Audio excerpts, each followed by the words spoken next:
Lipton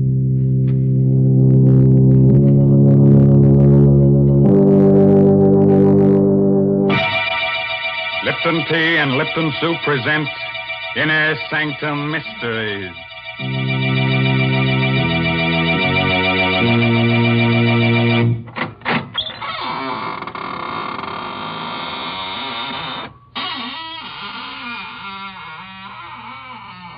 Good evening, friends of the Inner Sanctum. This is Raymond, your host, at the squeaking door. Come in, won't you? Well, you're shivering. Cold? Oh. Well, don't let it throw you. Just remember that many are cold, but few are frozen. Well, our story, to be different tonight, is about murder. Murder and a clock. So, if you've got a little time to kill, let's do it now, huh? Why, Mr. Raymond, nobody can really kill time. Well, maybe not, but you certainly can frighten it. Didn't you ever hear of an alarmed clock? Mr. Raymond, someday you're going to choke on one of those puns. And won't that be nice, Mary? Then you can revive me with guess what, Lipton tea. Oh, dear. Must this go on week after week? Why must I talk to the only person in the world who doesn't know the proper uses of Lipton tea? Oh, don't say that. It isn't used to revive people. At least not in the way you mean it. Of course, lots of folks do find that Lipton's makes the day seem brighter.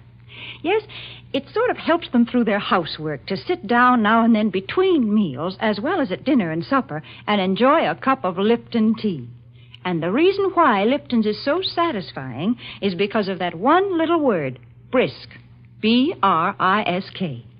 Tea experts say that Lipton's has a brisk flavor, which means that it always tastes tangy and bracing. It's never flat or wishy-washy. So folks ask for Lipton tea at your grocer's. You just don't know how good tea can be till you've tried Lipton's. Yes, and when you leave the grocer, step next door to the clockmaker's shop and ask him for the Judas clock.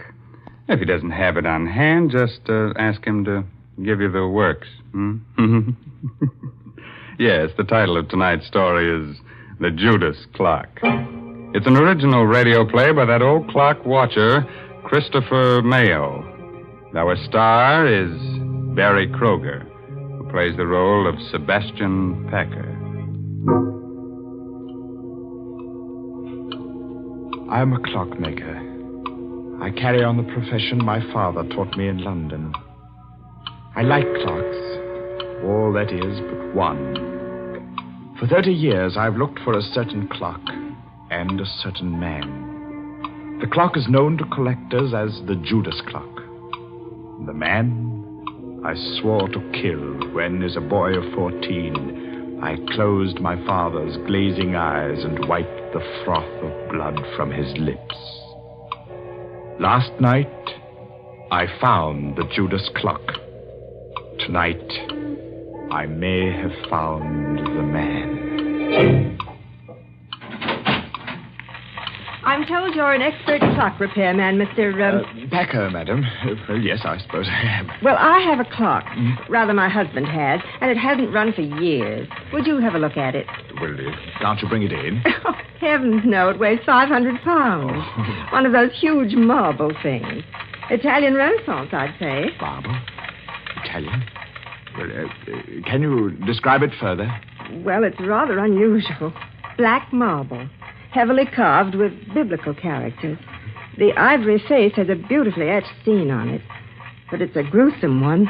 Gruesome? What kind of a scene? It's a picture of a man hanging from a tree. Judas. His face is positively ghastly. The Judas clock. I knew without seeing it why the clock wouldn't run. It had been built in Italy for a prince of the House of Savoy in 1598. He conceived the idea when he discovered that his family's treasures included the 30 pieces of silver of Judas Iscariot. The clock was made to run only when the 30 silver coins of Judas were in place in the clock's hollow weights. 15 in each weight, and the coins had been in my possession since the day of my father's death. Somewhere inside me, that clock still beats its deep-throated song, and I have but to close my eyes to hear again my father's voice. It's an evil clock, son. As evil as Satan himself. And it's cursed. There is a legend that every man who has owned it has died a violent and bloody death. Well, Mr. Packer, can you fix it? Oh, I'm sorry. I was daydreaming. Why, yes. Does Mr. Arnold. Arnold. Does Mr. Arnold know that you're having the clock repaired? No. We've only been married a few weeks, and I'd like to have it working when he comes back to town tomorrow. Sort of a surprise. Yes, I see. Well, I'll be there in half an hour, Mrs. Arnold.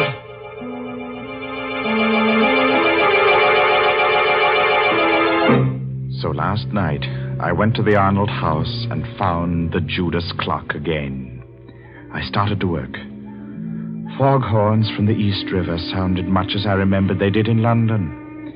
And suddenly, I was back there on a fateful day about a fortnight after the clock had been uncrated by my father. I was in the shop when the man from Scotland Yard stepped in. He walked straight to the clock and stared at it. Good afternoon, sir. Does the clock interest you? Very much. When did you acquire it? A cousin bought it at an auction in Italy, and I'm displaying it for sale and consignment. My name's Pettibone, Scotland Yard. I've been looking for this clock for a month. It was stolen in Italy. Stolen? Yes, Mr. Packer. And worse, murder was done. Afraid you're involved in a bit of something here. Murder? I'm taking possession of the clock in the name of the Crown. I shall never forget the look of horror on the detective's face a moment later. He laid his hand on the clock's carving, and it froze there, while his face drained white and his eyes bulged. He opened and closed his mouth soundlessly and crumpled to the floor with his hands to his throat. He was still and twisted and very dead. Mr. Pettibone had died of a heart attack the moment he took possession of the clock. I helped Father drag him into the stockroom. Father wanted time to think, so I went to my room. I dozed off only to wake hours later at the sound of angry voices. Well, Cousin Andrew, you've done me a fine turn, haven't you? I've told you I didn't mean to kill the old girl. It was an accident. Don't talk so loud. Boy will hear us. You killed her as soon as you learned she'd made out a will in your favor. Then when you thought it was safe, you sold all her furnishings and sent the clock to me to sell. Very well, I did. And you're in it to the ears. I'll go to the police. And how will you explain poor, stiff Mr. Pettibone lying in your stockroom all this while? Besides, Timothy, there's nothing to fear now Pettibone's gone. He was the only one who suspected me. Now, you're the only one who knows. I'll crate this cursed black monster tomorrow, and you leave with it. And will you also crate Mr. Pettibone? I have a plan. Here, sit down in this chair, right here. I'll show you how we can solve the whole thing. My young heart beat with a wild dread as I listened. I could only see Cousin Andy's back, but I could see Father seated dejectedly in the chair near the Judas clock, his head in his hands. It was midnight. All the clocks in the shop began striking the hour, and louder than all the rest was the chime of the evil clock. If only then I'd known, I might have done something, but the slow strokes beat on. 8, 9, 10, 11, 12. And before my horrified eyes, the heavy marble piece leaned slowly from the wall and crashed across my father's back. And Cousin Andy stood facing my father as the clock crushed his frail form and choked him. He made pitiful little sounds, his eyes begging for life. And the murderer just stood, his back to me, and watched. Thundering sinners, you die hard. Cousin Andy ran from the shop crying for help. He would claim an accident. I raced into the shop. My father was dead. I choked back my tears, and I closed the poor, staring eyes. I took the coins of Judas from the weights of the clock and ran from the shop, the blood-stained pieces jangling merrily in my pocket.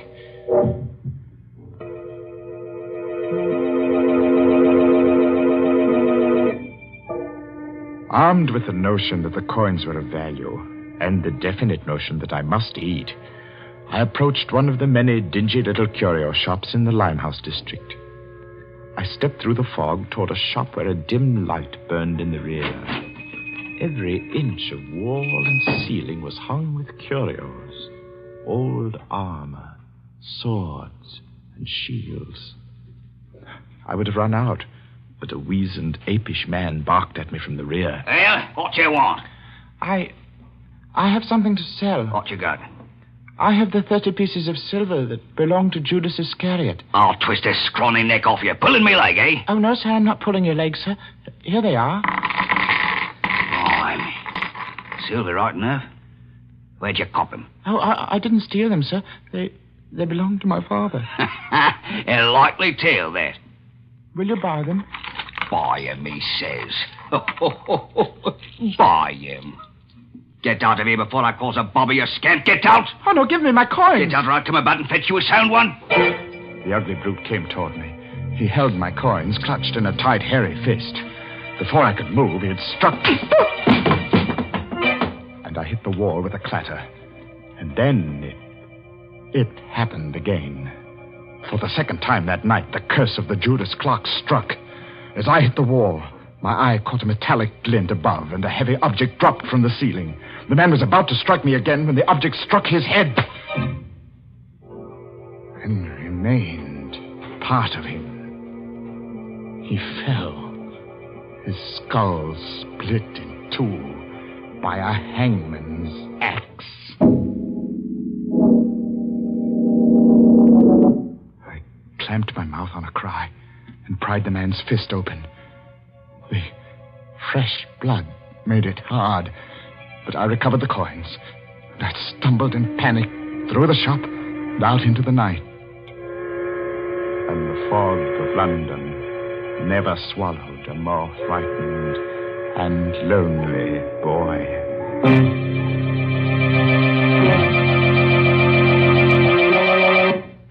That nasty fog swallowing a little boy. That reminds me of a little nursery rhyme. Hickory dickory dock, the mouse ran up the clock. The clock struck 2. Look out, it might strike you. Heavens, I'm glad I don't own that terrible clock. Oh, don't say that, Mary. Just think if you had the Judas clock, then time wouldn't hang heavily on you. No, it would fall on you. Well, if it did fall and you rescued me, wouldn't that make you a time saver? Well, split my sides with an axe if Mary didn't make with a joke. Well, a very little one, Mr. Raymond. That's true. But seriously, I do have something to say about a time saver. And I'm thinking about Lipton tea. You know, Lipton's is such a handy beverage. It takes so little time to prepare, and it's always so welcome. Yes, its famous brisk flavor makes it enjoyable, not just at your own meal times, but between meals and whenever folks drop in for a visit. That's why it's a good idea to buy Lipton's in the larger, more economical size packages. That's right. The larger packages are much thriftier. So you see, it's wise to keep on hand a really good supply of that brisk-flavored Lipton tea. Oh, sure, it'll come in handy to warm up the chills you get from these inner sanctum stories. And, brother, you're going to shiver plenty with Barry Kroger as Sebastian Packer as this story goes on about the Judas clock. I hadn't touched those horrible coins of Judas Iscariot since the day the storekeeper was killed. By now, I half believed the legend that death followed them. I began to feel that the only way I could escape their curse was to find the Judas clock and put the coins back in its weights where they belonged. One day, as I read the notices in the Times, my heart skipped a beat. It said, auction of clocks. At Chopin Place, auction room, Saturday at 7. Rare items, one of them fine Italian Renaissance piece of black marble. Rare treat for collectors. Come early. Interested in something, young man? Oh, why, yes. Well, that is nothing in particular. Just looking at these splendid pieces. I thought I might stay for the auction. Look about. Auction won't start for a bit yet. I sauntered toward the black clock. My hand had scooped all the coins from my pocket. I would have to work fast and noiselessly. My sweating fingers began to unscrew the small cover on one of the weights. I would soon have the coins put back. As I thought. No. What have you got in your hand there? Let's have a look. No, nothing at all. I was just examining. Examining my foot? You've got a flock of coins there. You must have taken them from somewhere in the clock. Here. No, give them to me. Sometimes when things happen quickly, the mind retains details that would otherwise escape notice. As the men and I struggled, I dropped the clock's weight.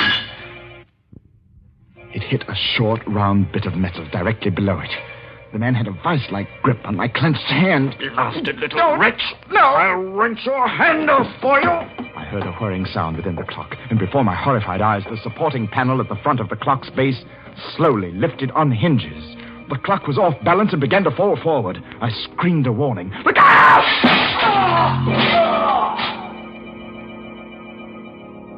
The auction man was dead, mashed to a pulp of bone and blood beneath the clock, as my father had been. I ran to the door and out into the street. I was right back where I'd started. Only now I knew that my father had been murdered by Cousin Andy.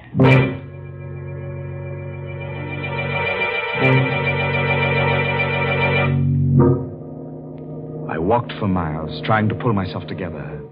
I wandered aimlessly, or so I thought.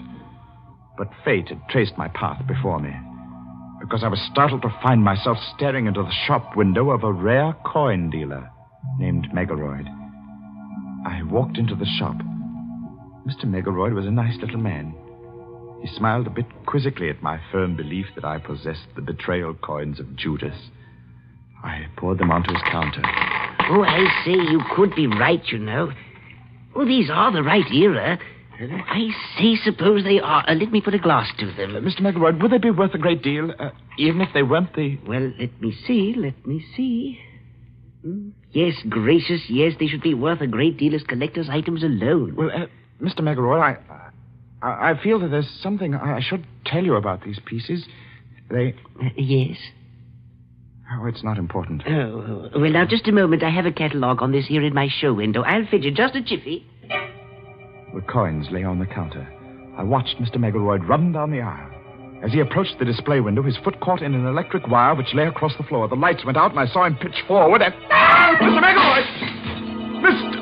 Megaroyd!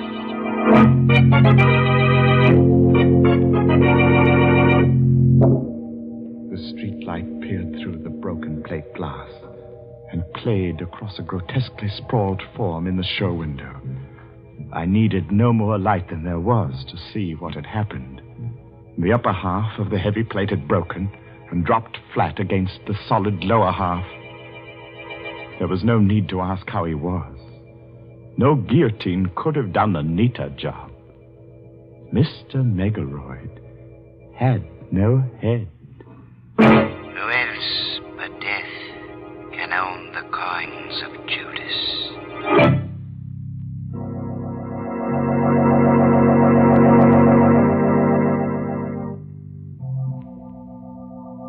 Tonight, I shall find out if Mr. Arnold is Cousin Andrew.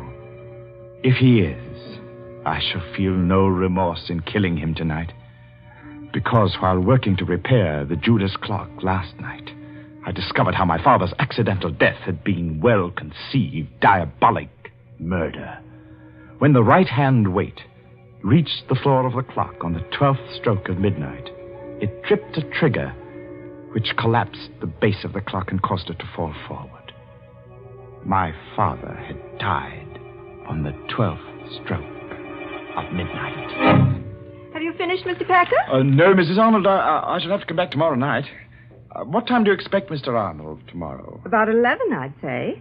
Will you be finished by then? Well, I think so. I'll have to take these weights to the shop with me, though. Something has to be added to them. Well, of course, Mr. Packer. Mr. Arnold will be so surprised to see the clock running, won't he?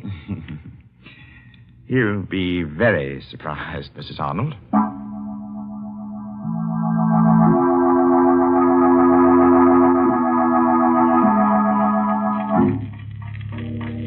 I've put the coins in their place within the weights. Not 15 in each weight, but 15 in one and 10 in the other. The other 5 coins are in my pocket. In another pocket I have a small 38, although I don't plan to use it. 8 o'clock, and I have a 30-year-old date to keep. Good evening. Oh, Mr. Packer? yes, but I'm closing now. I see you are. My name is Arnold. Just came in from Chicago. Sorry to spoil your little surprise. Or my wife's, rather. You surprised her instead? Yes. She had to confess. I wanted to go out, so she had to tell me about engaging you to repair the Judas clock. You don't want it repaired? By all means, I insist. It's a splendid idea. But what I came for, really, was to tell you that you and I have much to talk about. Oh, do we? Yes. But look, close your place and bring along whatever you need to fix the clock, and we'll talk about it at my place. I'm all set. Let's go.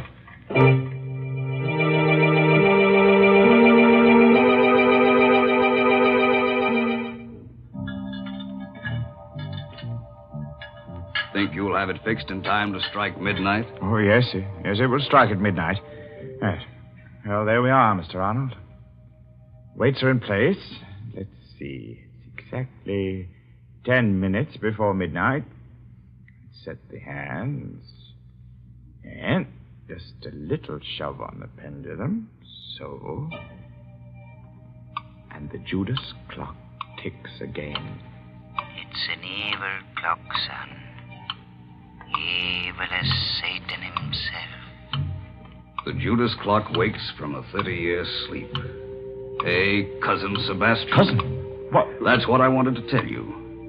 My wife told me your father owned this clock in London. Oh, well, yes. I was your father's cousin.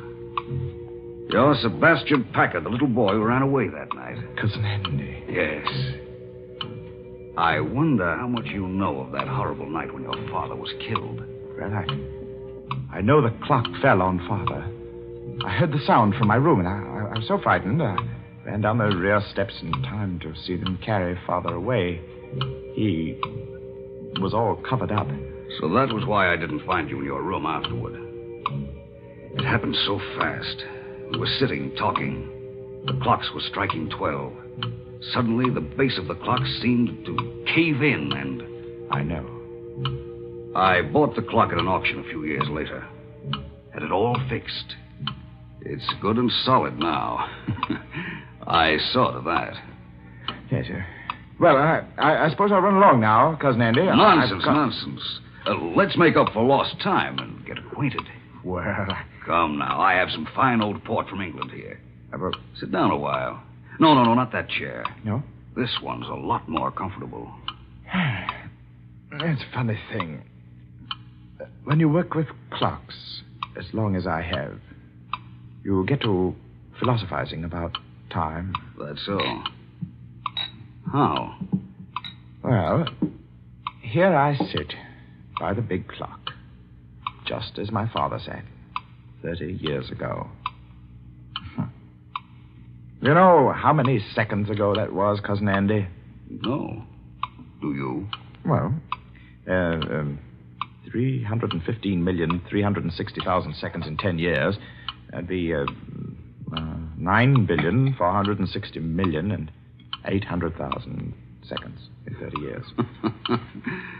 You've got quite a mechanical mind, Sebastian. Here, try this port. Thank you. Here's to Father.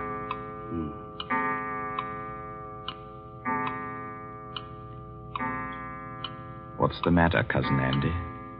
Are you ill? No. Your face is quite drawn, gray. Shut up.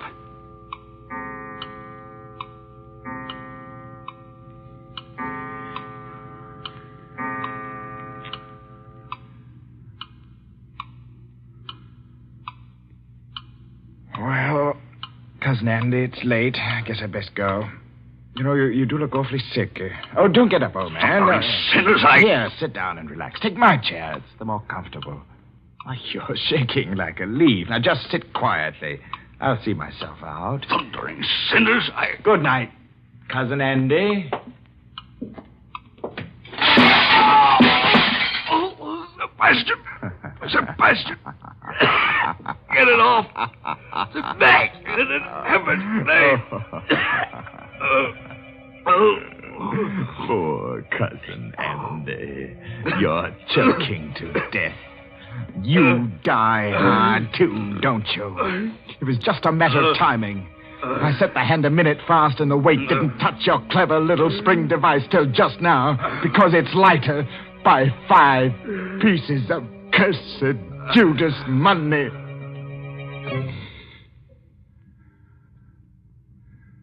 Rest easy, Father.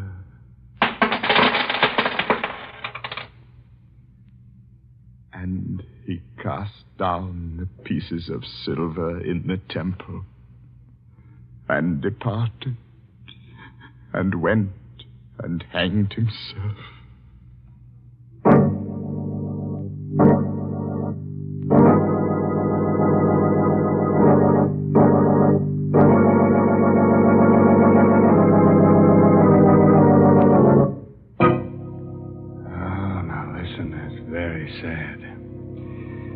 But a fine chime was had by all. Anybody want to buy a large grandfather clock? I'm in the market for a sundial myself. A sundial? My, they are old-timey. Say, Mr. Raymond, if you're afraid of clocks that tick, why don't you try to get hold of one of those old Egyptian water clocks? Oh, Mary, now you're going to tell me that when tea time comes around, the water begins to boil in the clock? Well, that would be quite an invention. But no, Mr. Raymond, right now I'm not going to talk about Lipton tea. Instead, I'm going to tell our listeners about an important job that lies ahead. A fight that's far from finished. Yes, the battle for Japan. Our government says that this Pacific War will be one of the most bitter and difficult in history. Never before has a nation fought so far away from its own shores. And to support this fight, we at home must work even harder at our home front activities. We must keep on buying more and more bonds, and we must hold on to them. And above all, we must stay on our war job until the job in the Pacific is over.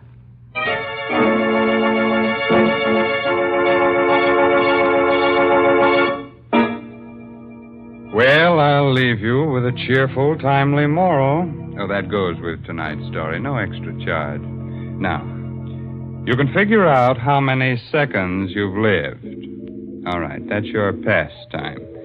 But you can't figure out how many you've got left. That's just sometime. You know what I mean? Well, I'll see you in just 604,800 seconds from right now. Well, that's next Tuesday night at 9 o'clock, of course. By the way, this month's Inner Sanctum mystery novel is The Lucky Stiff by Craig Rice.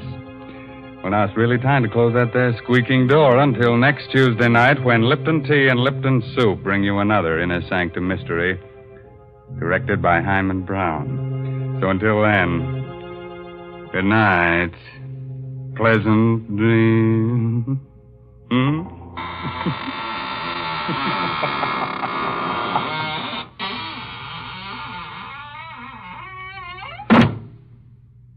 Folks, if you'd like to give the boys overseas a real taste of home, then why not include a package or two of Lipton's Noodle Soup Mix the next time you send them a box of food? Yes, Lipton's has the same homemade, chickeny taste as the soup you make right in your own kitchen. That's why it's a thoughtful, welcome little gift to send Lipton's. And as you know yourself, Lipton's Noodle Soup makes a grand snack. So remember, send a package or two to your boy. And remember to tune in next Tuesday night for another Inner Sanctum Mystery. This is CBS, the Columbia Broadcasting System.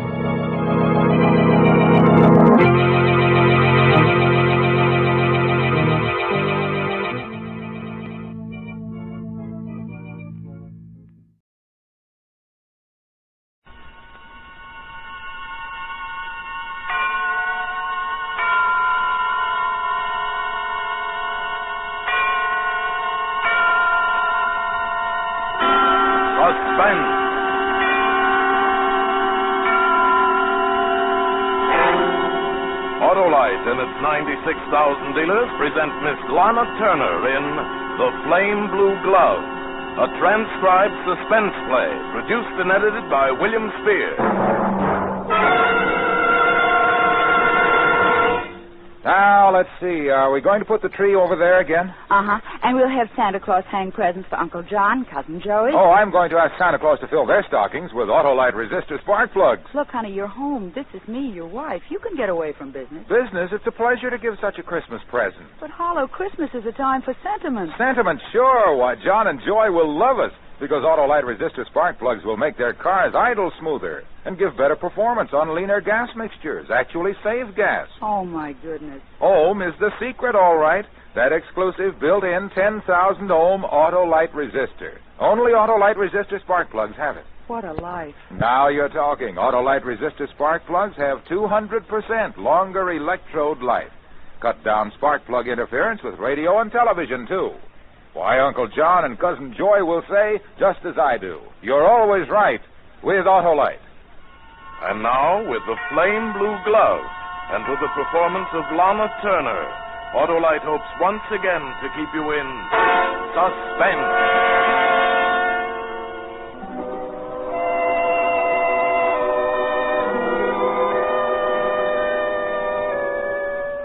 The trouble is, you never had any feelings, Dutch. You don't know what it is to feel, not like other people feel. You've spent too much time looking out at the world through dirty windows. I never liked working for your detective agency. I never liked you, Dutch. I never liked you at all. This is my last case. And this is my last report. You'll have to train someone else to go out and get tangled up in other people's lives. I thought I was through working for you when I married Jimmy Conway. But I was wrong. You showed up again last week. I was working in my garden. Even above the smell of the roses, I could smell trouble. Hello, Shadow. What? Dutch! Where did you come from? Just in the neighborhood. Here, give me those things. What do you know about a rose bush? I know this one's got thrips. Trim it, use nicotine spray for a week or 10 days, clear it up just like that. Death, taxes, and Dutch. You know everything. You haven't changed a bit. Same pipe, same awful tobacco. How's the detective business? I miss you, Shadow. You're the best operative I ever had. Oh, I'm flattered, Dutch. This gilded cage stuff okay? Gardens, clothes, car, time on your hands. You really like it? What do you think? Would you rather be a lady detective if you were me? Maybe. I don't know. You wouldn't be interested in working on a case, would you? I am now a happily married bride working on keeping her handsome husband. Besides, my license expired. I could fix that. This one's right up your alley, Shadow. You did the groundwork when you were with me. Sorry. I know the case was closed, but it's been nagging me. I still think it was murder. What case are you talking about? The Conway case. Mrs. Conway.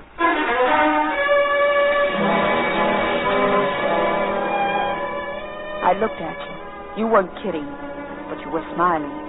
And you only smile when something might go wrong for somebody. Yeah, I still believe your husband killed his first wife. Hate me?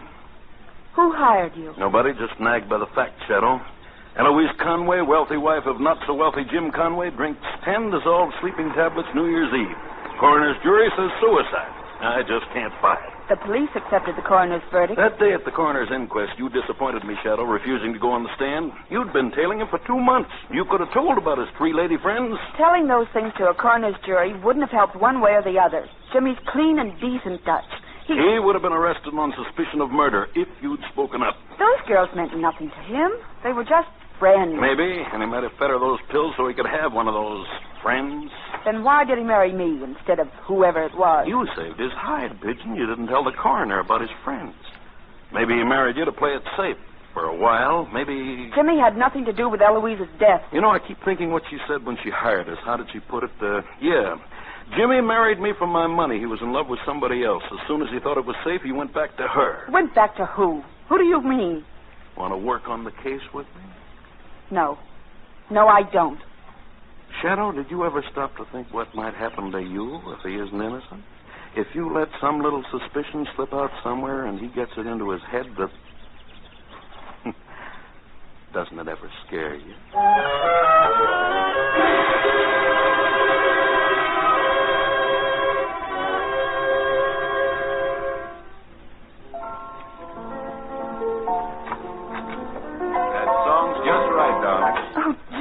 You're home early. No, please. Keep playing. Did I ever tell you I love you? You wouldn't if you knew how really bad I am. But I love you. Well, you certainly know how bad I am. I'll bet there isn't a husband in the country married to the girl who tailed him all over town before she... Please, Jimmy. I'm sorry. We've kidded about this before. It's just that I've had a bad day, that's all. My fault. Well, you're trembling. Oh, poor darling. Sarah. Yes, Jimmy? Maybe you stay around this house too much. Or maybe it's around you too much. What do you mean? After all that's happened here. This is where Eloise died. I just thought maybe it gives you the creeps to live here. We can sell it, darling. Get another place. Oh, no, Jimmy. This is our house now. I never was really jealous of Eloise. Well, there's nobody else. But, Jimmy, when Eloise did what she did, you had other friends. Now, Sarah. Were you in love with any of those girls? Kathy Dane. You used to sit around that nightclub listening to her sing. And Judy... Sarah, I never loved anyone. Not Kathy, not Judy, not Eloise, anyone. Until I met you. You believe that, don't you, Sarah? I want to, Jimmy. I want to so much.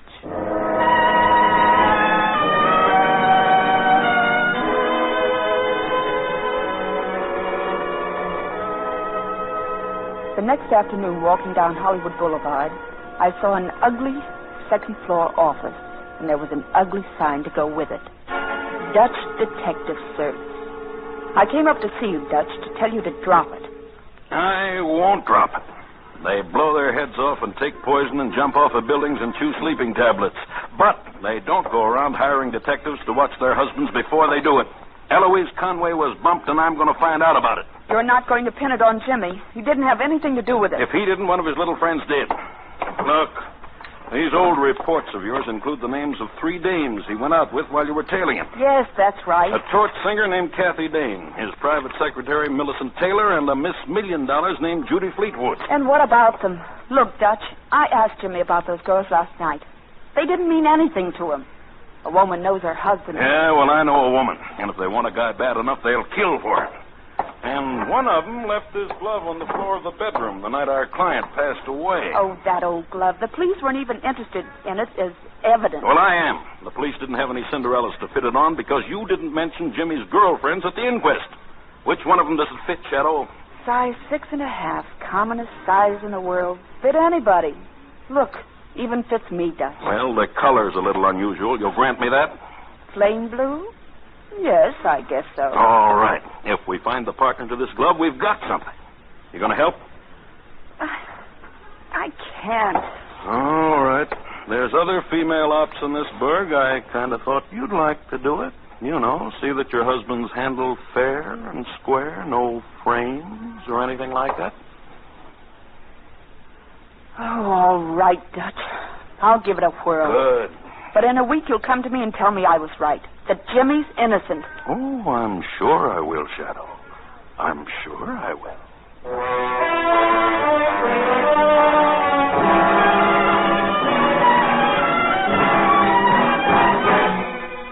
Autolite is bringing you Miss Lana Turner in The Flame Blue Glove. Tonight's production in radio's outstanding theater of thrills, Suspense.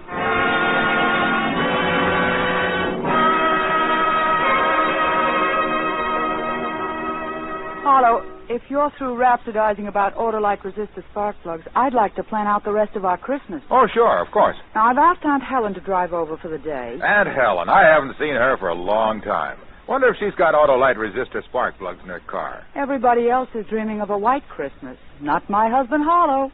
He's dreaming of an Autolite Christmas. I'll tell Aunt Helen that with Autolite resistor spark plugs, her car will idle smoother, give better performance on leaner gas mixtures, actually save her gas. Look, my super salesman. I'll tell her that Autolite resistor spark plugs never worry radio and television reception, that they have 200% longer electrode life. Yeah, I know. What a Christmas party we'll have. I'll bet Aunt Helen's eyes will light up like the famous Autolite bullseye headlight.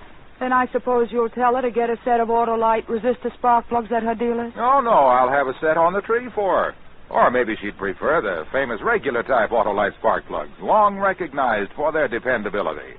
Well, anyway, it's a present you can't go wrong with because you're always right with Autolite. And now, Autolite brings back to our Hollywood soundstage our star Lana Turner in The Flame Blue Glove, a tale well calculated to keep you in suspense.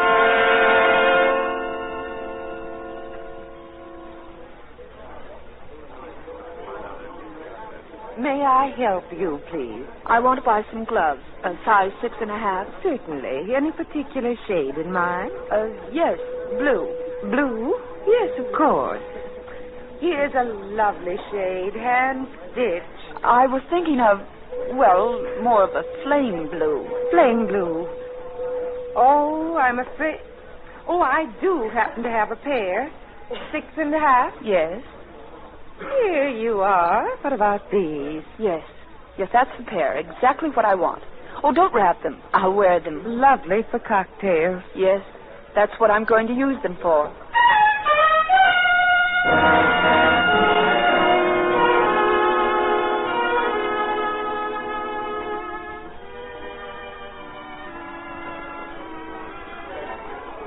Mrs. Wingate? Yes, I'm Mrs. Wingate. Oh, won't you sit down, please, Miss Dane? I've always admired your singing so much. I've always been a fan of yours. Kathy Dane records are favorites with all my friends. Oh, I took the liberty of ordering martinis. Well, thank you, Mrs. Wingate. I don't go on here for another half hour. Oh, I didn't come to hear you sing this time, Miss Dane. I came to ask you a favor. Oh? I want you to sing at a party I'm giving next month at my Bel Air home. Well, I'm flattered, but I'm afraid I couldn't possibly accept any private engagements. Oh, I wish you'd reconsider. It's such a special occasion for a very dear friend who's spoken of you. Oh, who? Jimmy Conway. Jimmy? Yes, he's my neighbor. You know, he's been through so much in the last year with Eloise's death and everything. I felt this party might... You know Jimmy's wife? Yes, I've met Sarah. She's very nice. I'm glad. For Jimmy. I know I talk too much, but since I've met you, I can't help wondering why you and Jimmy... It's really quite simple, Mrs. Wingate. I'm a singer. I need backing. Jimmy couldn't help me then. He didn't have the money he inherited when his... Well, anyway, by the time I got my backing, what's her name? Sarah had come between us. I never met her, but... Oh, I'm sorry. Did any get on you? No, but I'm afraid those beautiful gloves of yours are ruined. Oh, what a shame. Well, I hope it won't take the color out. Flame blue is my favorite. Mine, too, I guess. I had some gloves pretty much like those ones. Oh, really? I lost one of them. Oh, really? Well, I've ruined one here. Perhaps we could make a pair between us. Which one did you lose? Oh, I can tell by just looking at yours they'd be too small. I wear a 7 3/4 glove. Have to have them made to order. My piano teacher used to call me ham hands. Sorry, I'm not your girl. No, I'm afraid you're not.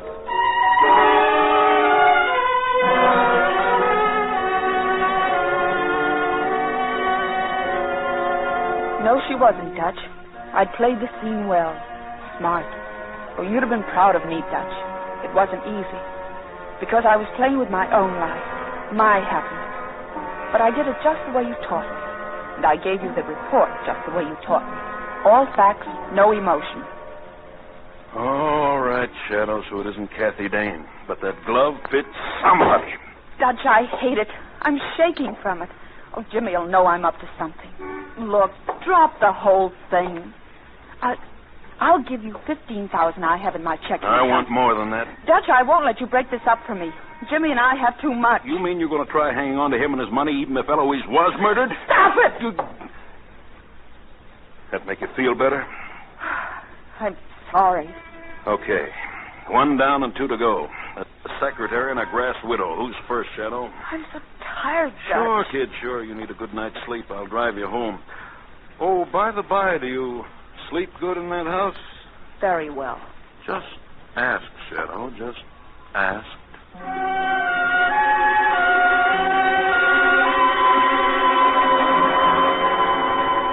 You drove me home. I don't know what I was thinking to let you do it. When we got there, we spent an hour sitting in the car while you gave me all the details about Millicent Taylor again. She'd been Jimmy's secretary for 4 years. She'd been out of town at the time of Eloise's death. You wanted to know where. We said goodnight finally. You drove off.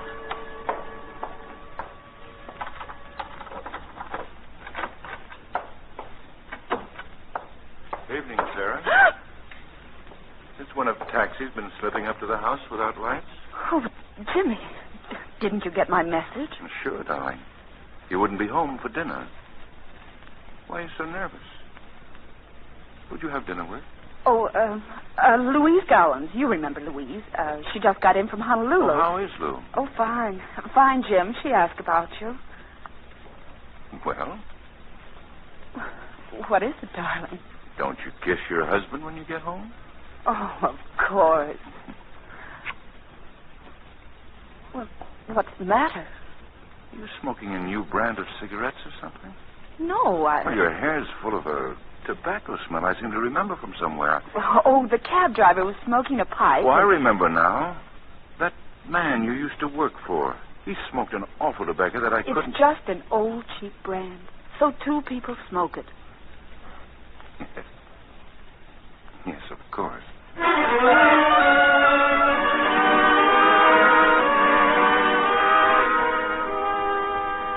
I was too clever for him, the way you taught me to be clever. And the next day, Dutch, I used everything you taught me. I had to. Because on my way back from Hollywood, I noticed that a gray coupe had turned with me off the boulevard. I noticed it because it looked exactly like my old car that I sold when I got married. And when it turned with me again at sunset and followed me out to Laurel, I knew that it was tailing me. Oh, I used what you taught me so well, Dutch. I timed traffic lights, dodged up narrow streets, and got away from them. I would have taken his license number and looked him up, Dutch, but I had other things to do first. Things like playing sick, playing a scene for my husband's secretary. Come in. Oh, Millicent. Millicent, it was so sweet of you to come. Sit over here by the bed. Are you ill, Mrs. Conway? Oh, migraine headaches. Unbearable sometimes. Oh? Jane. Oh, but I never let Jimmy know about them. Sick wives are such a nuisance to a man. Yes, they certainly are. I called you, Millicent, because I've been planning a surprise for Jim's birthday. A costume party. And you want me to call it off? All right. What guests are coming in? No, I don't want to call it off. Jimmy needs relaxation. I wondered if you'd play hostess for me. Me? Hostess? Well, if the stupid headache persisted, it'd be a great favor to me, and I know Jim would like it. Say you will, please. Really, Mrs. Conway? Please now. Well, I haven't a costume. I don't know what... Well, mine's in the closet.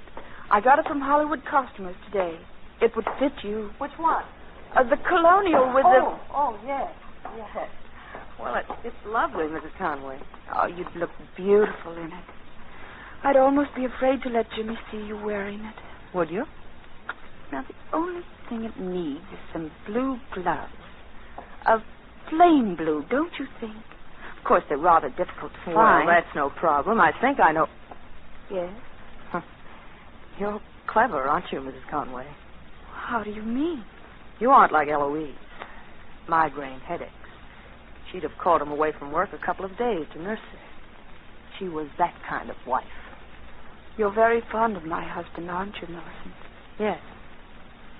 Yes, I am. Are you in love with him? Yes. Last winter it got so bad that I had to go to a sanitarium for a while. Oh, you poor dear. Everyone thought I was spending the holidays with my sisters. When I came back, a lot of things had happened. Eloise had committed suicide, and I was married to Jimmy. Yeah. Mm-hmm. Here. But aren't you going to take the costume with you? I've got a feeling you'll be up and around by party time. If there is a party. Just in case you want to check it. On New Year's Eve, I was in Riverview Sanitarium, Mrs. Conway. Goodbye.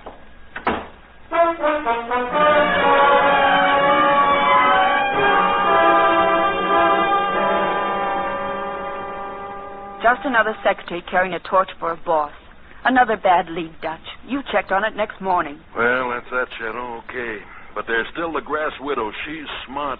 Judy Fleetwood. Look, she was in Reno getting a divorce. Cleaning service is good, and that glove might fit her. Okay. Well, anyway, we're getting near the end, aren't we? You won't say uncle, will you, Dutch? Nope.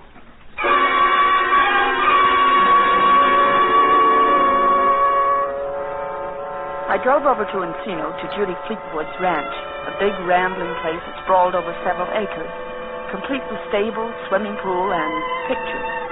The one above the mantel was an oil of Judy herself, but a modest photograph on the desk below was the real eye-catcher. It was Jimmy. So you're Sarah Conway. Yes. Well, this is cozy. Sarah the winner.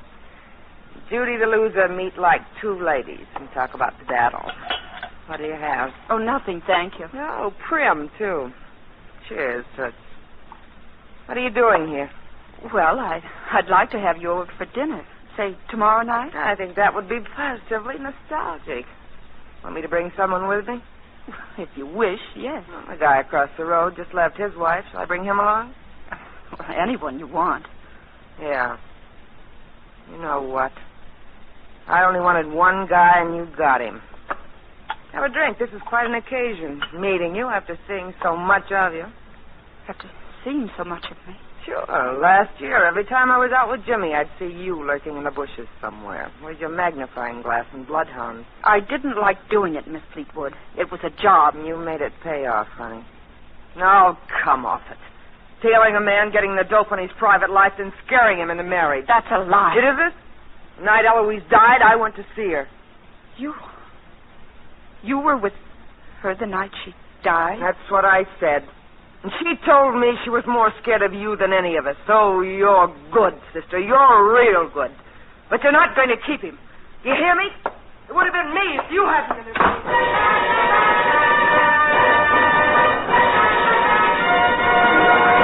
Give it to me. Dutch, Judy Fleetwood was there the night Eloise died. She told me so herself. That's how smart she is. Good. Anything else? Well, I didn't get a chance to find out about the glove. I got so I mad. found the glove, Shadow. What? Yeah, the other flame blue glove. Well, where'd you find it? Where every dame, even the smartest one, can lose a glove when she's driving a car, tucked down on the cushions. Oh, I see. Cost me a lot of time and money, Shadow, but I expect to get it back. Girl who owned that car got lots of money, loaded. Well, what happens now? We'll wind it up tonight, Shadow. You know that little house outside the gate to the Fleetwood dame's place? Yes. Meet you there at 9. Oh, I have to hang up. Goodbye, Mr. Dameron. Sarah. Who are you talking with? Oh, just a friend. Jimmy, do you think I'm lying? 2 nights ago, you were having dinner with Louise Gowans. She'd just come in from Hawaii. Yes. Louise called me at the office today. She tried to get you at home. She told me she just got in today from New York. Well, Sarah? I hoped you wouldn't catch me, darling. Actually, I had to meet a man. Well, it was for your birthday. A surprise. It's hard to keep up with you sometimes, Sarah. Who do we know drives a gray coupe? I know you once owned one, but Well, I'm sure I don't know. Coming home twice now, I've seen him sitting in it. Seemed to be interested in our house. Thought he might be your doctor. My doctor? Oh, what are you talking about, Jimmy? Migraine headaches, darling. Oh. Millicent shouldn't have mentioned it. They're really nothing. It's funny. Eloise used to have migraines. Here. What are those? Take 2 of these. Put you right to sleep. I don't want you to suffer anymore. You shouldn't take too many of these, of course. Well, that's awfully sweet, Jimmy, but I feel perfectly fine. Do as I say. Here, take them. But, Jimmy, dear... All right. Now, go on up to bed. Sarah, I'm sorry I found out about my birthday surprise. Yes, darling. I'll have to plan a surprise for you someday, won't I?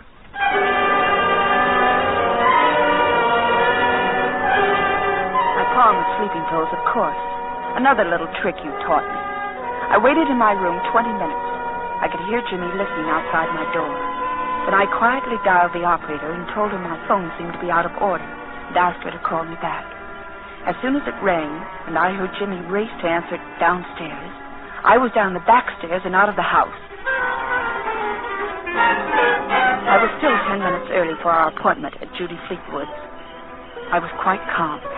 The night was dark, and I had my gun. I stood in the shadows and waited for you. I expected to hear your car first, but you fooled me, Dutch. I couldn't make out the shadow across the driveway, but I could smell the pipe smoke, and I fired. Dutch! Dutch! All right, Shadow. Oh! Drop it. Dutch! I said drop it. You never did learn how to shoot a gun, did you, Shadow? But you learned everything else. It's money you want, isn't it, Dutch? What good would it do me, Shadow? I'd be asking for something like this every time I came around to collect from you. And you might learn to shoot straight after a while. This is it, Dutch. This is it, baby. I've got the glove in your old car, the mate to the one you left in Eloise's room the night you fed her those pills. Even got you now on attempted murder. Nothing much for me to say, is there? Nope. That enough for you, Lieutenant? Yes, it is. Sarah Oliver Conway, you're under arrest for the murder of Eloise Conway.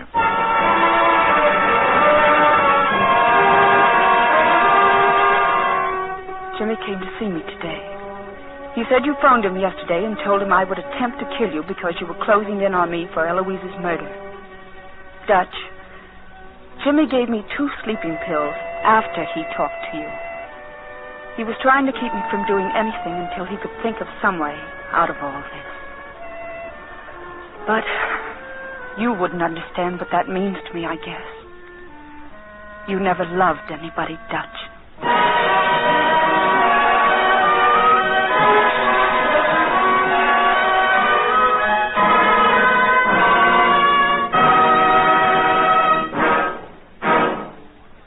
Suspense, presented by Autolite. Tonight's star, Lana Turner. Well, Harlow, with all your talk about Autolite resistor spark plugs, I still love you. Ah, you're a swell wife. 1 in a million. Just like Autolite, resistor spark plugs are one of more than 400 products made by Autolite for cars, trucks, planes, and boats in 28 plants coast to coast. These include complete electrical systems used as original equipment on many makes of America's finest cars. Batteries, spark plugs, generators, coils, distributors, starting motors, and bullseye sealed beam headlights. All engineered to fit together perfectly, work together perfectly because they're a perfect team. So don't accept electrical parts supposed to be as good. Ask for and insist on Autolite, original factory parts, at your neighborhood service station, car dealer, garage, or repair shop. Remember, you're always right with Autolite.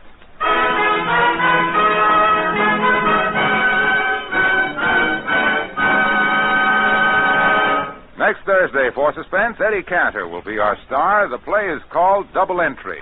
And it is, as we say, a tale well calculated to keep you in suspense.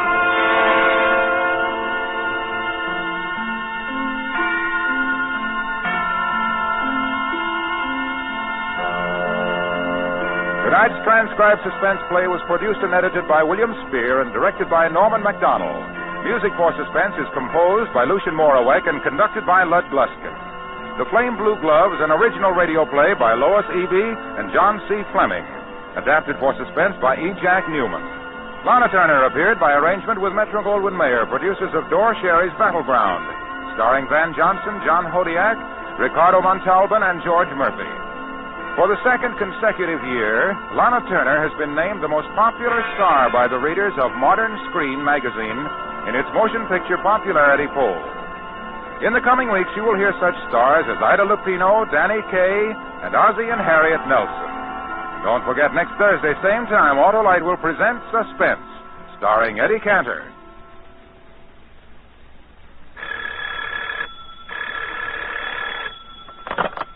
You can buy Autolite resistor or regular spark plugs, Autolite stateful batteries, Autolite electrical parts at your neighborhood Autolite dealers.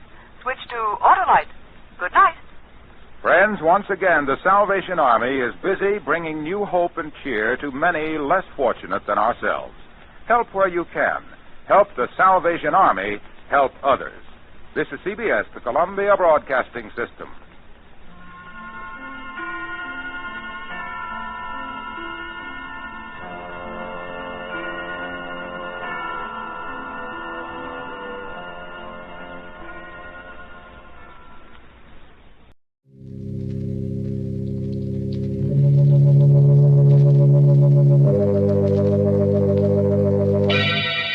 Lipton Tea and Lipton Soup present Inner Sanctum Mysteries, starring Wendy Barry.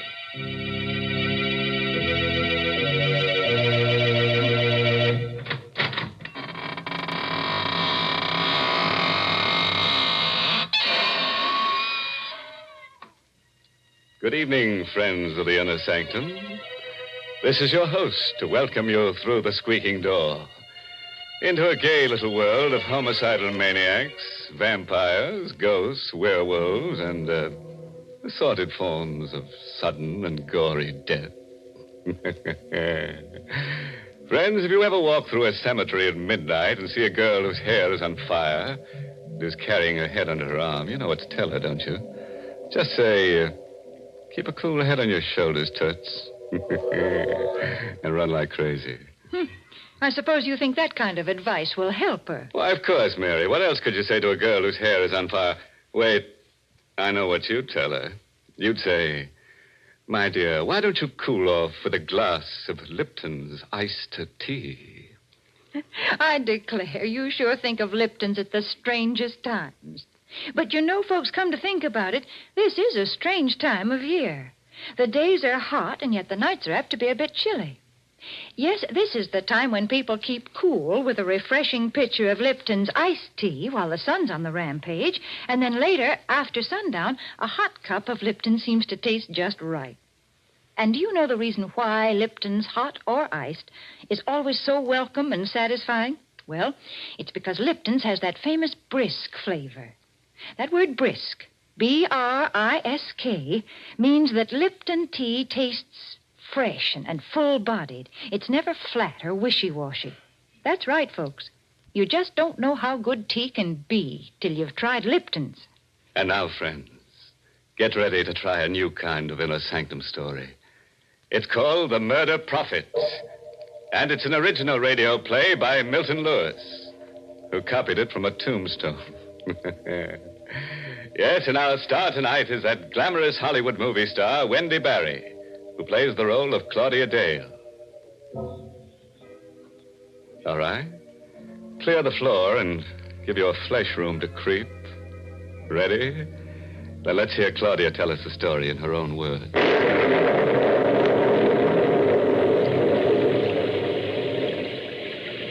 At exactly midnight, I saw him for the first time.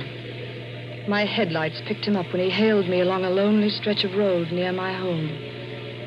I wouldn't have stopped, but the storm was so fierce, I felt sorry for him. I drew up to the side of the road. Thank you. Going far?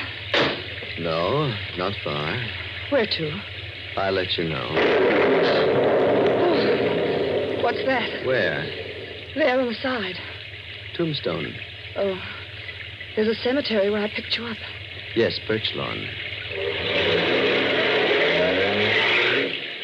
Cigarette? No, thank you.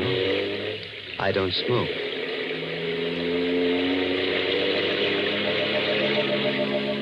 He said nothing for a few minutes.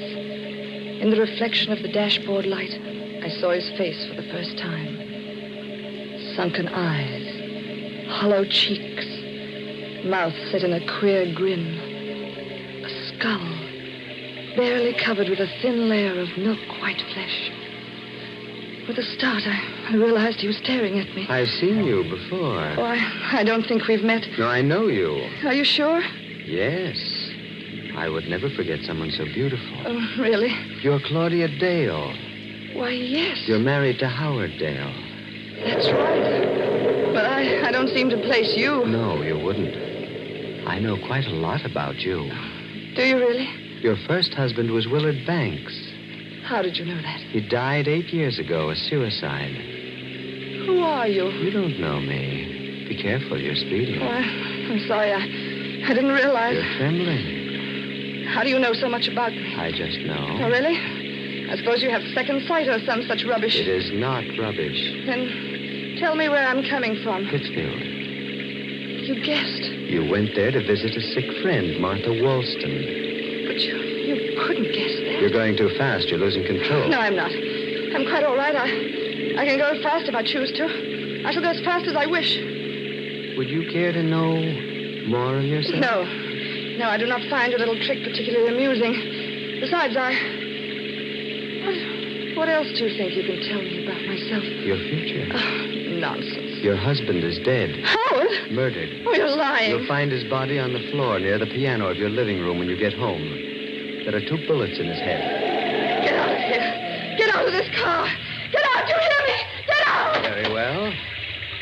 It happens that this is where I wish to go. Good night, and thank you, Mrs. Dale.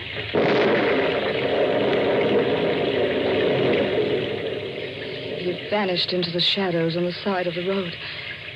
And then I noticed something white and shining queerly in the spot where he disappeared. I looked closely. It was another tombstone in another cemetery. I raced madly for home, fighting the hysteria that seized me. The nightlight was burning in the living room. It couldn't be true. Howard would take me in his arms and kiss me when I stepped into the house. I rang the bell. No answer. Somehow I managed to get the key in the lock. I ran into the living room. Howard! Don't move. Oh, who is it? I'm right behind you. I've got a gun. Oh, a gun. Do it in the body. Who are you? Turn around. Oh, you murdered him. Keep quiet. Oh, don't come near me. Sit down. Don't touch me. I said sit down. Oh. Sorry I had to slap you. You're losing control. You don't have to scream for the police. Here's my badge. You? Detective Sergeant Quinn. Homicide. Oh, well, I thought you were... Yes, I know. Drink this. Thanks. Feel better? Yeah, much. Who is he? My husband. Sure? Positive. When was he killed? About 20 hours ago. 4 yesterday morning. How do you know? One of the bullets went wild. Hit that clock on the mantel. Where were you yesterday morning? Pittsfield. I stayed with a sick friend, Martha Wollstone. Here, look at these things. I took them out of his pocket. They all his? Yes. Where's the snake ring? There were no rings. But he had one. It was quite valuable. He was never without it. I gave it to him. All right, now look. Did he wear it on the 3rd finger of his left hand? Yes. There's a mark, but no ring. When did you come here? I drove in behind you. You left the front door open. I think I know who killed him. Who? A man I met on the road coming here. He knew my husband had been murdered. You did, huh? He even said his body would be near the piano. When did you see this guy? Oh, 10, 20 minutes ago. Picked him up on the road. Where? At Birch Lawn Cemetery. Where'd you drop him? At another cemetery near here. He seemed to walk behind one of the tombstones. Oh, I know it sounds mad, but it happened just as I said. What's his name? I don't know.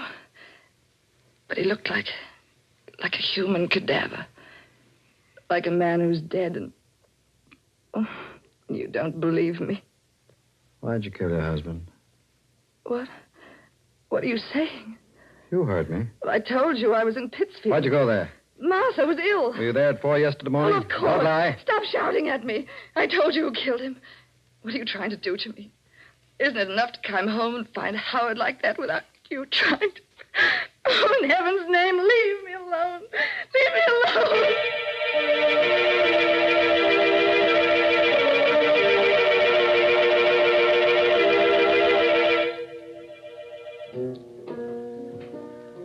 Not a scotch, lady? No, thanks.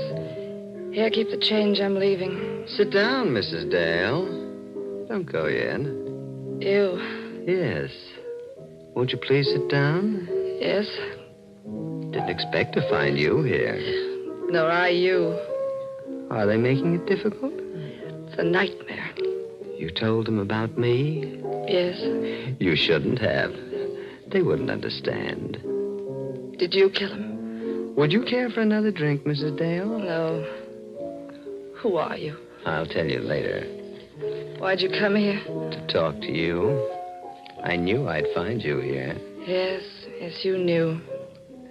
You're not so skeptical now. No. What did you want to tell me?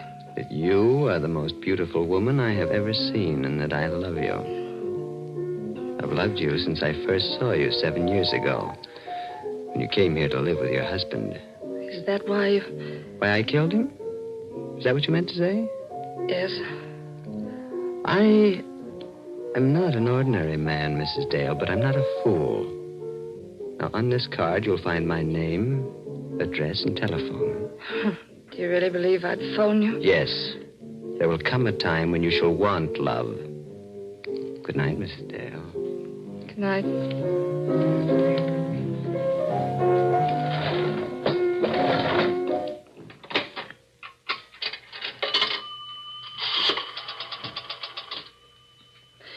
Hello? Operator, get me police headquarters and hurry, please.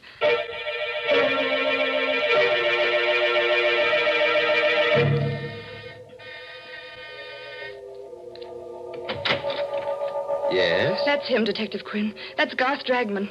Thank you, Mrs. Dale. Do you mind coming down to headquarters, Mr. Dragman? Not at all. Did she tell you that I murdered her husband? Yes. I thought she would.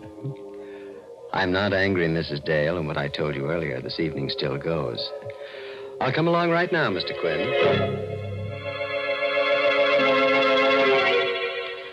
I didn't sleep a wink that night. Twice I got out of bed and drove to police headquarters. The lights were blazing in Quinn's office. I went in the third time. I couldn't bear waiting. Oh, Miss Dale. Well? Glad you stopped by. We checked everything Dragman said. Seems he was in the same bar and grill where you met him tonight when your husband was killed. You believed him? Naturally. Bartender and several regular customers backed up a story. Seems they all left together after the place was closed to play poker. Well, what about the things he said to me in the car? How could he know about the murder before you or I? That I don't know. Perhaps he does have second sight. Odd-looking fellow, isn't he? You can't arrest a man for murder because of that. He's criminally insane, I tell you. I know he is. My dear Mrs. Dale. Oh. What's the use? I loved Howard. I loved him to the point of insanity. Otherwise, there was no accounting for the things I did when I left police headquarters. I was determined to find the man who murdered my husband. It was towards dawn when I made up my mind what to do. I went to Garth Dragman's home. I was about to ring the doorbell when... Don't ring, Mrs. Dale. The door is open. Come in. You were expecting me? Yes, I was expecting you. Do you still think that I killed him? I don't know what to think anymore. Do you want me to find the person who murdered him? Yes, more than anything in the whole world. See, I have strange gifts, Mrs. Dale. And I do believe I understand the mind of a criminal. That mad impulse to crime, that strange, twisted desire to take a living being, a creature of arrogance and power, and make it a corroding, lifeless mass of flesh fit for worms. You're shocked? Crime is a shocking, evil thing. And only a man with the brain of a genius can succeed at it. And only a man with a greater brain can trap a successful criminal. I'll find your murderer for you, Mrs. Dale. On one condition. What's that? That you marry me. I felt my body turn to ice. I knew I was talking to a madman. I was sure I was talking to the man who'd murdered my husband.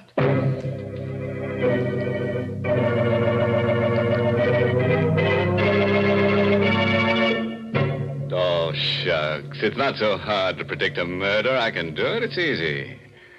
I predict that there'll be at least one murder every week on Inner Sanctum. Good gracious, yes.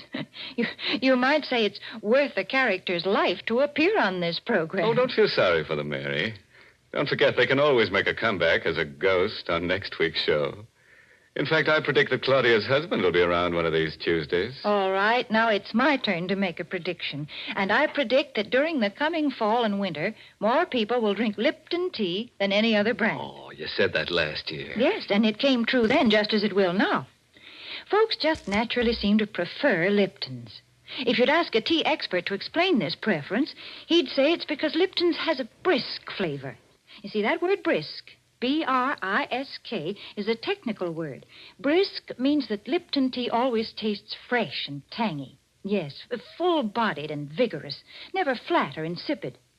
So, folks, even if you're not a regular tea drinker, you should try Lipton's. That brisk flavor makes all the difference in the world. All right. Let's get back to the other world now. The world of creeping, crawling horrors. I'll bet you think that Garth Dragman can't really foretell murders.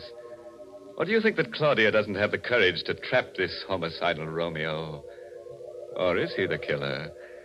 Well, we'll let our star, Wendy Barry, in the role of Claudia, tell you. Go ahead, Claudia. Shock him into the shakes. 2 weeks later, I married Garth Dragman. He was the strangest man I ever knew. He would disappear for days at a time, and then suddenly turn up without warning. He had all the money he wanted, yet I never knew where it came from. There was a closet in his room which was always kept locked and bolted.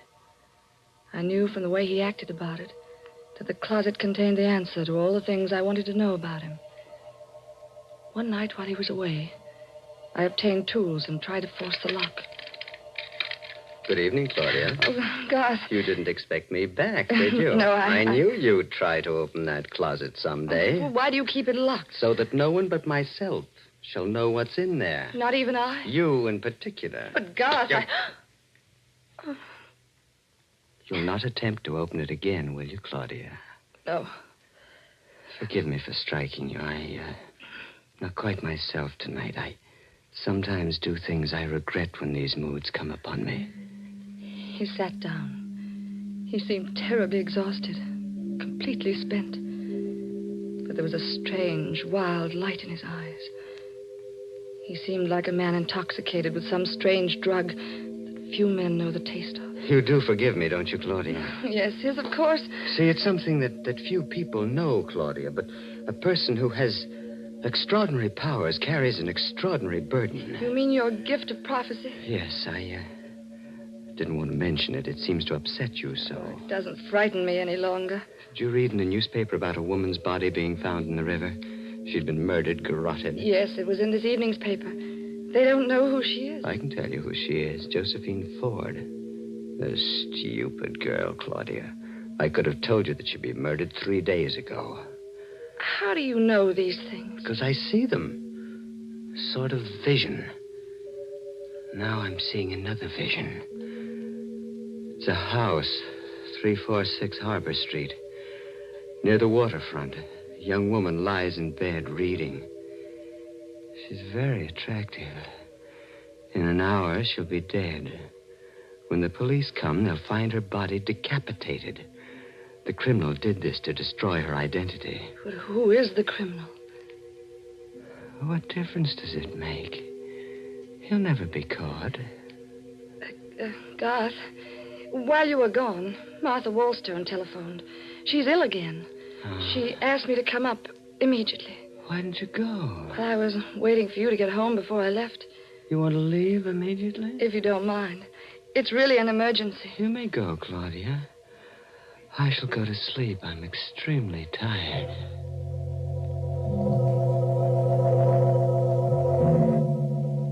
It took only a few minutes to get to the waterfront. I found the house at 346 Harbor Street. I went in. The lamp in the bedroom was burning. I looked at the bed. I fainted. Hey, Mrs. Dale. Think you can sit up now? Detective Quinn. Yes. Hardly expected to find you here. I came because Garth Dragman predicted this would happen. Oh, Mrs. Dale. You still don't believe me? You're a strange woman, all right. You accused this man of killing your husband, and then you married him. I suppose you're going to accuse him of this murder, too. Yes, this and heaven only knows how many others. Miss Dale, do you realize that you haven't got a single piece of evidence to back up your contention? I'll get the evidence tonight. Will you let me have a gun? No. Will you be near my house? I'll need protection. Oh, after all. What must I do to convince you what he is? I've risked my own life. I'm willing to risk it again. He's a monster. You're going to wait until he murders me before you believe what I say. All right. I'll give it a try. I'll come back to your house with you. If you want me for an emergency, smash the window pane. We drove back together. I dropped Detective Quinn on the corner. The house seemed deserted when I came in, but I wasn't taking any chances. I went to the kitchen, got a knife, hid it in the folds of the long-sleeved gown I was wearing. I went into Garth's room. He wasn't there. But the closet door was open. What I saw in there nearly made me ill. Clothes. Garth's clothes. Some of them soaked in blood. I forced myself to examine them. Then I found something that made my heart beat faster. A little jewelry case. I'll take that, Claudia. Oh, Garth. Give me that jewelry case, Oh, no. please. No, don't take it. Thank you. Garth. Get away from that window, Claudia. Go on. Oh, don't shoot, Garth. You were so anxious to see what's in that closet. Well, now you have. And perhaps you'd like to see the latest addition to my collection. It's in this box. That box. Yes, Claudia. A hat box. Garth! Sit down, Claudia. What are you going to do? Tell you who killed your husband. You? No. You. You're insane. I've written out a confession for you to sign. What'll happen if I don't sign it? Well, I credited you with more imagination. Would you like to hear it? Yes. Yes, read it, please. Sit over here, away from that window. Yes. I, Claudia Dale, murdered my first husband, Willard Banks, for his insurance by administering poison. My first husband? Yes, Claudia. See, I mean to make this document strong enough to send you to your death if I wish. I've got all the details here, just how you murdered your first husband, how you killed your second. Shall I go on? No. You know it's all a lie. Will you sign it? Of course not. Just what is your game anyway? If you want to kill me, why don't you shoot? You've been very successful before. There's no reason you shouldn't succeed again. Go on, shoot. You put me in a very difficult position, Claudia. You see, you have found out certain things about me. Things that could cost me my life. I will not tell you again to get away from that window, Claudia. I should prefer to see you live because I love you. But I shouldn't hesitate to murder you. You love me? Yes. You haven't taken me in your arms once since I know you. The right time had not arrived. What do you consider the right time? When I feel that you understand me. When I feel that you, who murdered two men, understand the deep and strange cravings and desires that race in my blood. You really believe I'm a murderess? Of course. That's why I love you.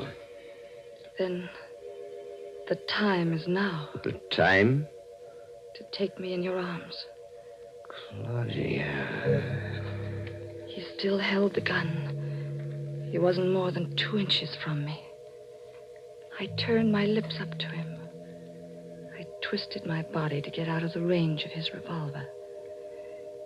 When I felt his lips touch mine, I slowly let the knife slip into my hand.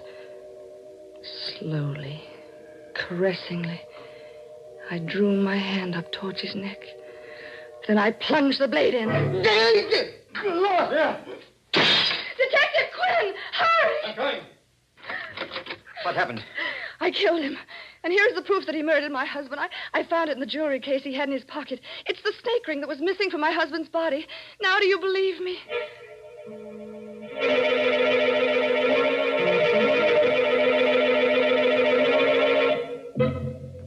That's the whole story. I realize that you, as the district attorney, must know all the facts. There they are. Thank you. There are a few points in the story that interest me particularly. First, the confession that he asked you to sign. What about it? The Confession says that you went out in Pittsfield at 4 a.m. when your husband was killed. You gave your friend Martha Wallstone a sleeping pill, drove her down here, shot your husband, drove back to Pittsfield, turned Miss Wallstone's bedside clock to 4:15 and wakened her. And you gave her the medicine. She thought it was 4:15 and went back to sleep. Garth was very clever at things like that. He had extraordinary brilliance of the insane. And just one question. Was that the way you murdered Howard Dale? I? Oh, but Garth murdered him. The ring proves it. You never had the ring. You put it in the jewelry box. I can't believe what you say. Garth was a homicidal maniac. He predicted the death of the people he murdered. My dear woman, don't you know yet?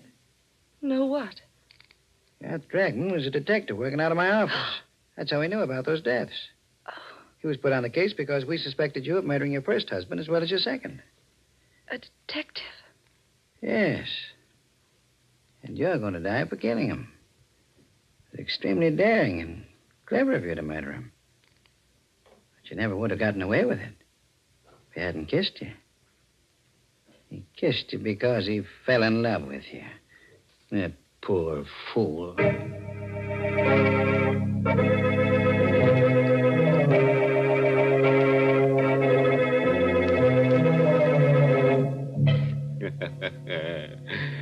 Well, friends, that just goes to prove that you should never pick up hitchhikers who come out of cemeteries at midnight. And I bet you've guessed the moral for our story. It's taken from a famous quotation that Harry the Hangman uttered during a nightmare. Never steal the rings of people you murder, on account of that's robbery. My goodness, you call that a moral. That's one of the most immoral things I've ever heard you say. All right, Mary, I'll take it back. Now, here's one you really like. There's many a slip twixt the cup and the Lipton. That's why teaspoons were invented. That's very clever. But I guess the reason they're called teaspoons is because people drink tea so many times during the day. Yes, folks enjoy that brisk Lipton tea not just at mealtime, but between meals as well, such as when friends drop in for a visit. That's why it's a good idea always to keep a good supply on hand. So folks ask for Lipton tea in the larger, more economical size packages. And now here's a cheerful little thought. You can let a man murder you once, but you'd have to be a stiff to let him do it again. Oh, by the way, this month's Inner Sanctum mystery novel is Puzzle for Wantons by Patrick Quentin. Yes, and next week's Inner Sanctum story, directed by Hyman Brown and brought to you by Lipton Tea and Lipton Soup. Next week's story is about a woman with canary yellow eyes, murderous eyes. Everyone she looks at, she wants to kill. And you know what? She keeps a harpoon in her house. Well, well, you never know what's going to harpoon next. And now I'm afraid it's time to close the squeaking door. So, good night. Pleasant dreams.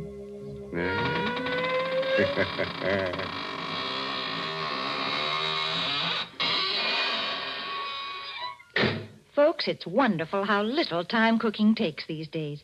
Now, when I was a girl, my mother used to spend half a day making a pot of chicken noodle soup. But now we have Lipton's noodle soup mix. And when you use Lipton's, you just empty the contents of the package into boiling water, and in no time at all, soup's on.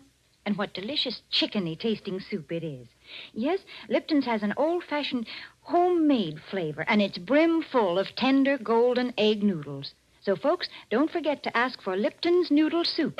And don't forget to tune in next Tuesday night for another Inner Sanctum mystery. This is CBS, the Columbia Broadcasting System.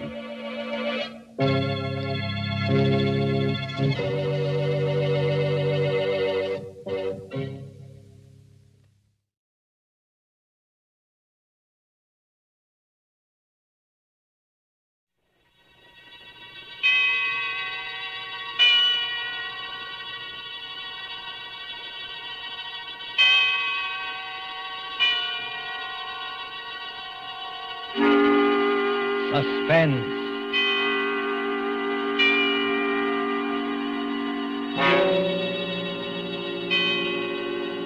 This is the man in black Here again to introduce Columbia's program, Suspense.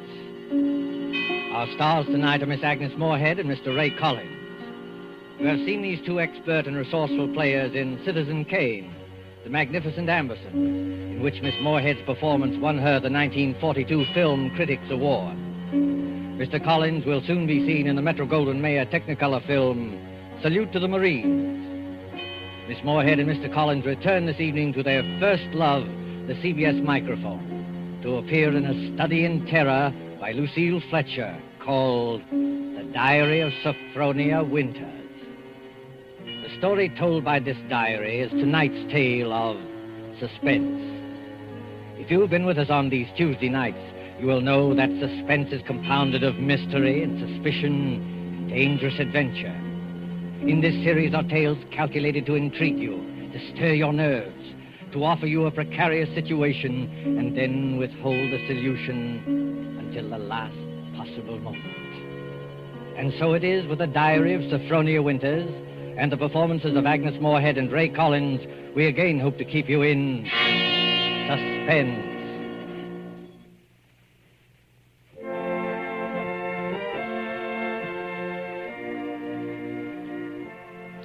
February 1st, St. Petersburg, Florida. I, Sophronia Winters, have hereby begun this diary because on this date I feel for the first time that I've begun to live. Diaries are no good unless one has thrilling experiences. For 40 years, I've never had what could really be called a thrilling experience. But Papa's death has changed everything. Here I am in beautiful St. Petersburg with everything to start life anew, money in my purse, 2 suitcases full of new clothes, and a gorgeous new permanent wave. And Florida is really the land of romance. It doesn't matter whether you're 17 or 70. There are parties and dances and bingo games and flirtations for all. My landlady, in fact, tells me that people often become engaged and even married to perfect strangers overnight. I'm still shy, of course, but just the same, it's such fun and so thrilling to think one's fate may be just around the corner.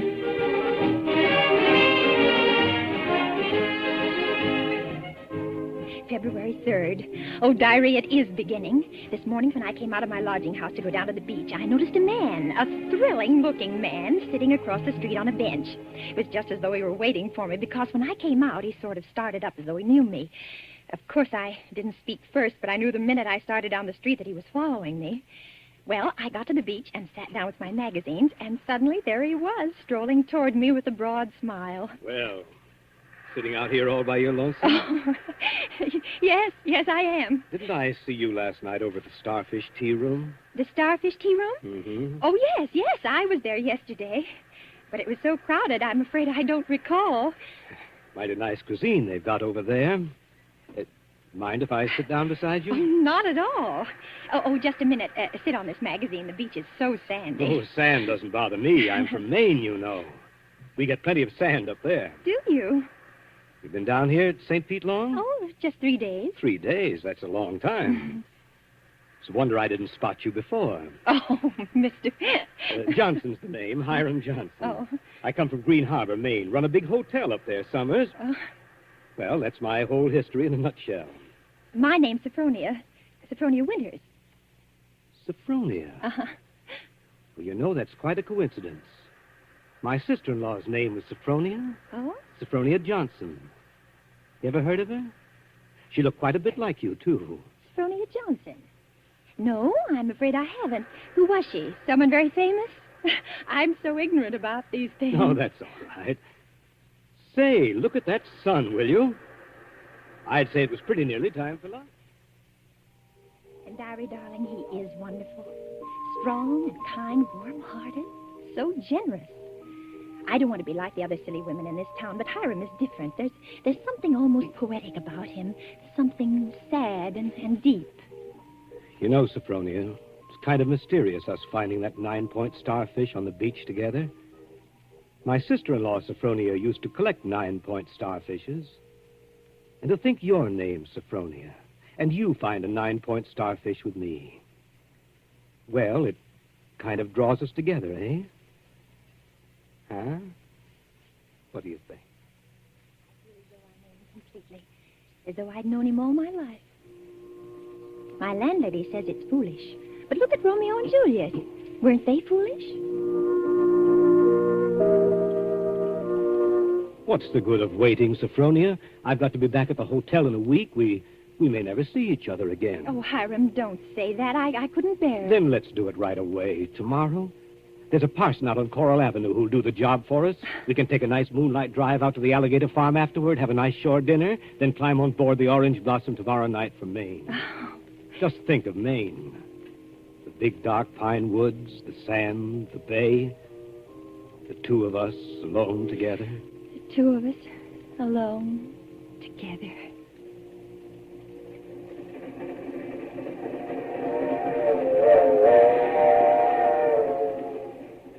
February 7th, on board the Orange Blossom. I was married in a wedding dress of Alice blue moiré, with a frill of white organdy at the collar and wrists, and a rhinestone belt buckle. Hiram sent me talisman roses. I'm pressing one precious flower between the pages of this diary for luck.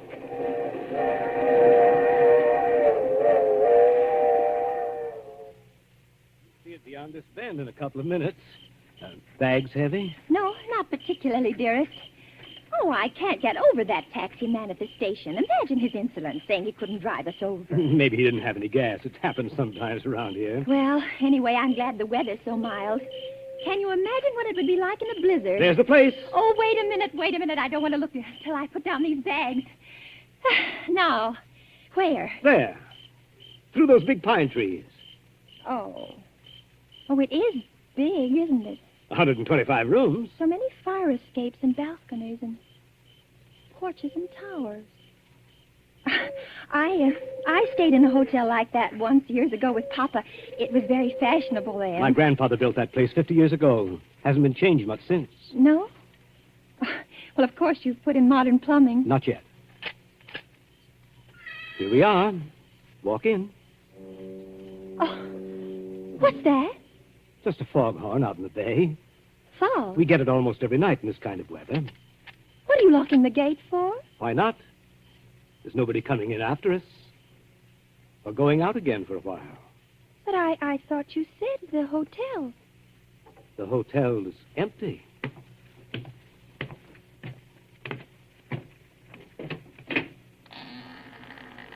Hiram. What is it now? Hiram, darling, I know it sounds silly, but let's not go in there tonight. Let's wait until morning. Why? Oh, just because it's so dark and empty. There's not a light in the whole place, and no one's expecting us.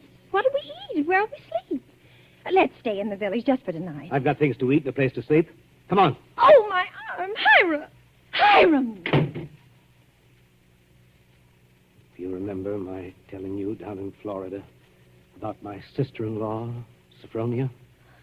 Well, that's her over there on the wall. Take a look at her. Hiram, you hurt me. Oh, well, this glass is very dusty. She must have died many years ago. But her face is sweet, very sweet. And her eyes, there's something very sad and wistful about her eyes. She was a murderess. She was hanged in Portland 25 years ago for the murder of my brother Ephraim, here in the lobby of this hotel. She murdered him in cold blood with an axe.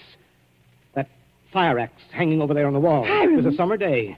There were guests sitting out on the front porch in the rockers. It was just after lunch. My brother Ephraim was sitting at the desk counting his loose change. My mother was crocheting in that old wicker rocking chair.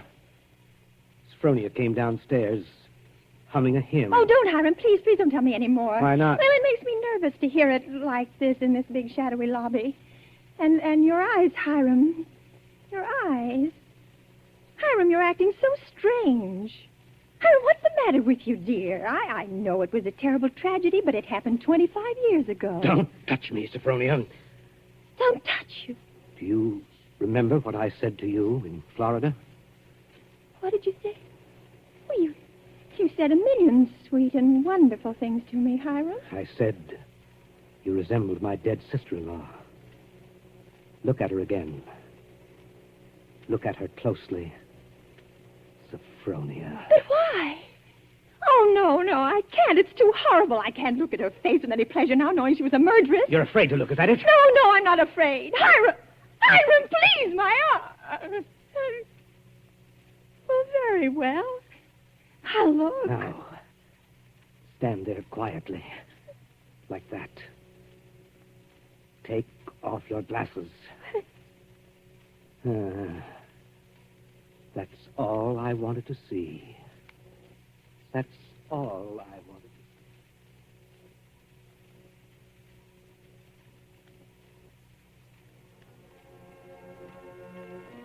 February 13th, Green Harbor Hotel, Maine. I can't understand it. I try to fathom it, but my head aches and my heart is heavy. The hotel is deserted. Has been for 25 years. Everything is covered with spiders and cobwebs. The great dining room with its oak woodwork is alive with rats. And the row of broken rocking chairs on the front porch faces emptily out to sea. Does he mean this to be my home?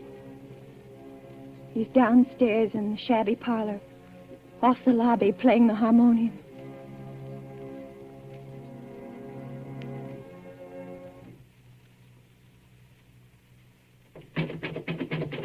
Sophronia. Yes? Yes, Hiram? Sleeping? No, dear. Why is your door locked? Come out. I want to show you around the place. It's all right, dear. I've seen it. I've seen just about everything. No, you haven't. You haven't seen the grounds at all. The grounds? But, Hiram, it's after midnight. I want to show you where my sister-in-law, Sophronia, is buried. Well, no. Not tonight, dear. Please, it's so late, and I have a headache. Open the door, Sophronia. I want you to come now. No, I shan't. Oh, go away and let me alone. I won't. I won't. No use carrying on like that. You see, I have pass keys to all the doors.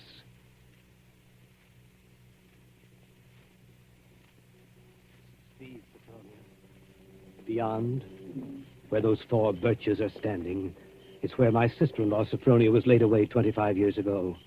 It was the biggest funeral in the neighborhood. Folks crowded outside the gate with the dozens trying to get a look, but we wouldn't let them. Buried her ourselves without a service out here by herself on the grounds. Ephraim's buried in town, but not Sophronia. I had a feeling I'd have to keep an eye on her even then. Keep an eye on her? I knew she was one of those restless sleepers who wouldn't stay quiet in her own grave. I knew before the year was out she'd find some way to start roaming around, hunting for mischief again. She was a young she-devil to the core, Sophronia. They could hang her till doomsday. Wouldn't do any good. You mean you think she haunts this hotel? No, not this hotel. She never had any use for it, alive or dead. No. She makes for the warmer climates. She was always a cold-blooded little fish, freezing and shivering all the time. Places like California and Texas and Florida, she makes for. Florida? Yes, that's one of her favorite haunts, particularly around St. Pete. She likes the flowers and the sun and the romance. Hiram, I feel cold. Do you mind if I go inside Just now? a minute. I haven't explained everything. You think I'm crazy, I guess. Crazy. But I'm a lot smarter than some people give me credit for.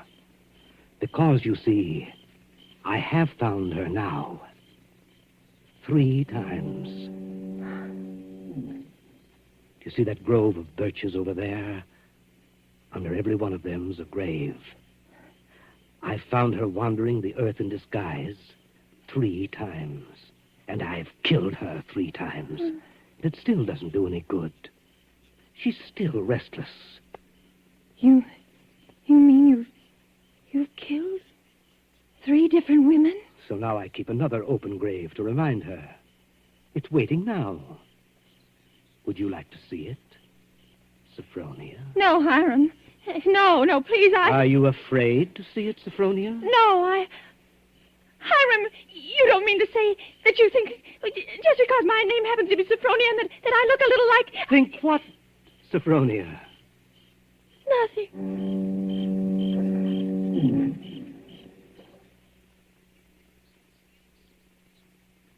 February 14th. My mind is made up. I've made a terrible mistake, and I must get away from this place. I must get away from Hiram as quickly as I can. It should be easy. There's no fog today. if I can only escape from the hotel, I can run and hide in the pine woods. No. I shall wait for dusk, when he generally sits down in the parlor and plays the harmonium. I can hide a little earlier in one of the deserted rooms, and then, when his back is toward the lobby, slip out the front door.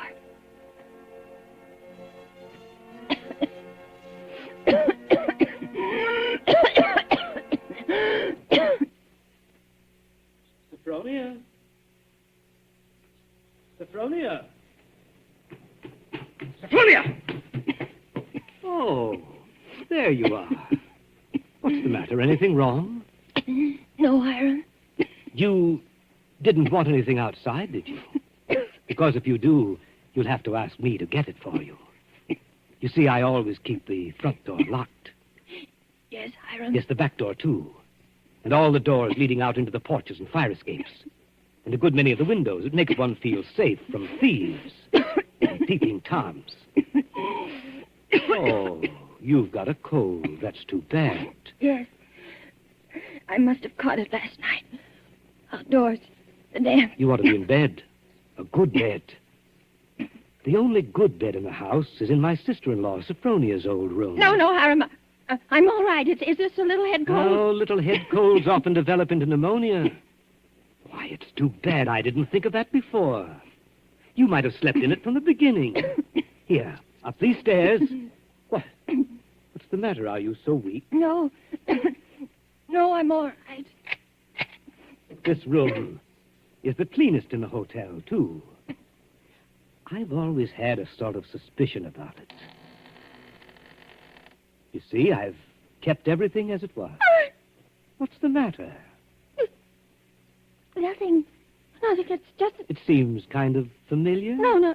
It's just that seeing it so clean, seeing it as though someone were living here, as though they'd only just stepped out for a moment. It's as she left it that afternoon when she walked down to murder my brother. You see her needlework on the table with the needle sticking in it? And her hymn book still open? She was very fond of singing hymns, Sophronia was. Had a nice voice, too. I used to accompany her. Oh. I'll turn down the bed for you. Then you can get undressed while I go and make you some hot tea. No, I don't want any. Here's the closet. You can put on one of Sophronia's dressing gowns.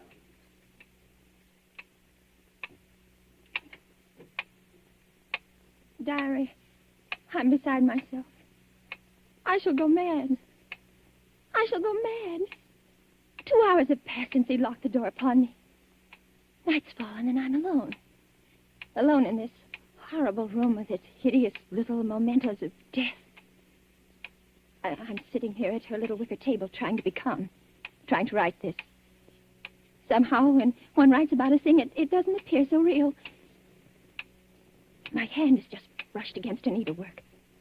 Her hymn book, where they still lie, waiting. I can bear having them near me no longer. I must get them out of sight. Anywhere. In that closet. A bureau door. Ready for your tea? No. Yes, Hiram. Why aren't you in bed?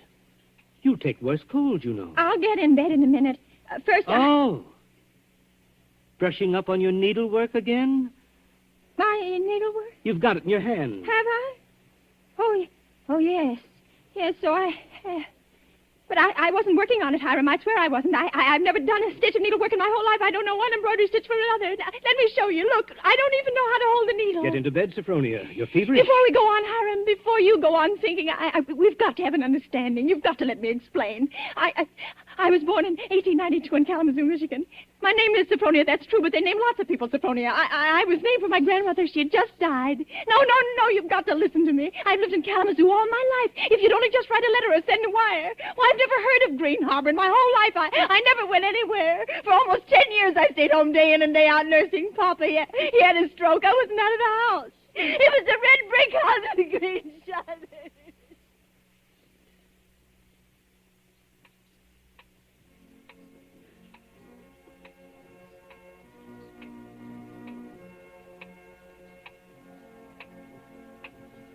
February 15th.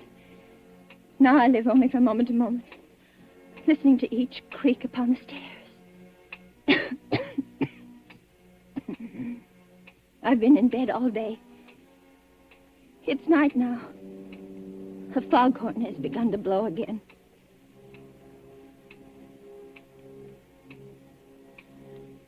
February 19th. I woke up early this morning after a wretched night, and the date was burning in letters of fire in my brain. If he's planning to kill me, it'll be today. But the hours have been crawling on. It's almost midnight. Oh, why, if he's going to kill me, doesn't he do it at once? Why does he torture me like this? I'd rather be dead than sit here in this room one moment longer. I can't bear it. If he doesn't come in 5 minutes, I shall force him to come. I shall beat on the door. No. Rather let me sit quiet praying that he doesn't come. Oh, I want to live. I want to live.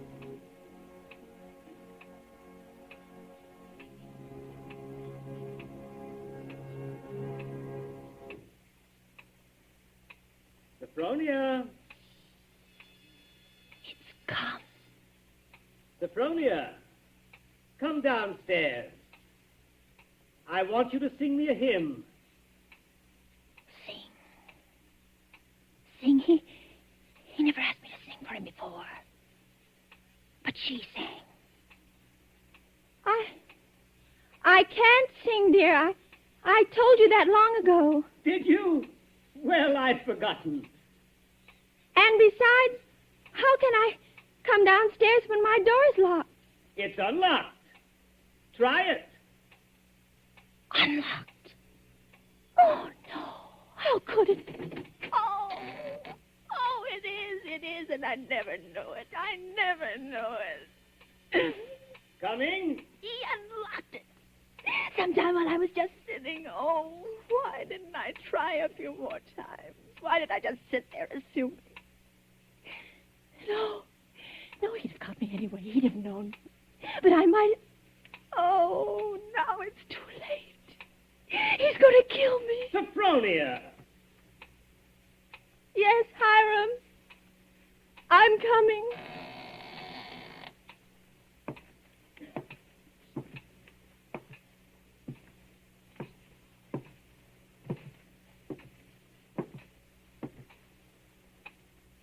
Hiram, where are you? In here. In the parlor. What are you doing there, Hiram? Waiting to hear you sing. You're at the harmonium? Yes. All right. I'll sing. I haven't sung in years, but I might as well. I'll sing for you out here in the hall. My voice will carry better. It always did carry better in the hall, didn't it, Sophronia? So you remember that, too.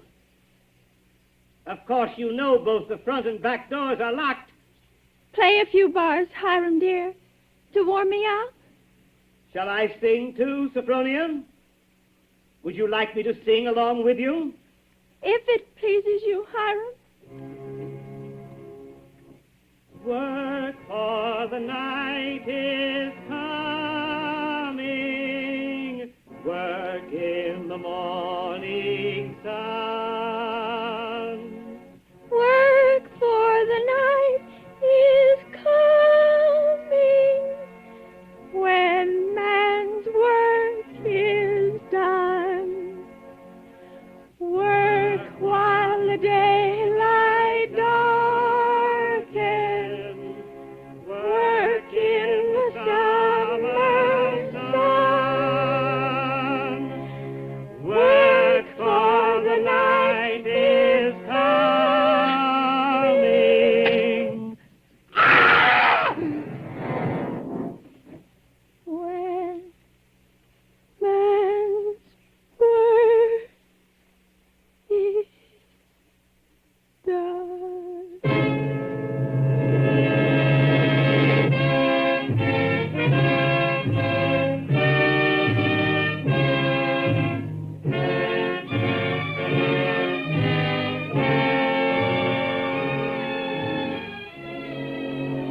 There's only one more page. Shall I read it to you? Yes. Yes, go ahead. March 22nd. I've been sick, I think, for a very long time. The pages of my diary are blank, but I shall take you out again, poor diary, today and start you over again. No, I shall never look back at the other pages. I shall only write on and on about this beautiful place, so that no one reading this diary will ever know that I did it.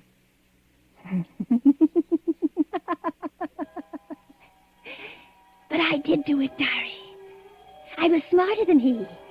When I opened that door at the head of the stairs and heard the music, when I saw the fire axe still hanging on the wall. Oh, I was so cautious. So terribly cautious. I tiptoed like a little mouse, even as I sang the hymn into that room where he was playing. But I was clever, so much cleverer than he. I kept on singing. And now I'm free. Free as a bird. I'm free and he shall never catch me now, not this time or ever again, because he's dead. Isn't he, Nurse? Nurse, isn't my dear brother-in-law, Hiram, really dead? Yes, miss, he's dead. And now I'll thank you to hand me that diary. The doctor doesn't approve of the patient's writing anything.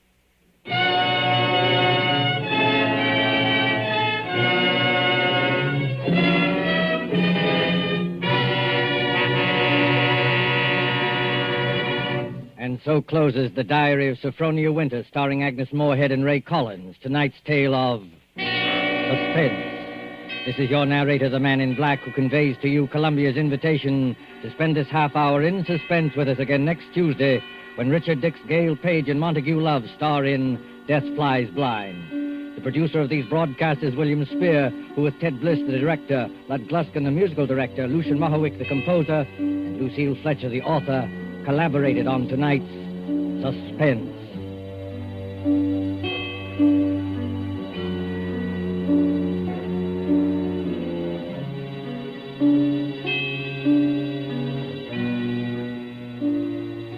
This is the Columbia Broadcasting System.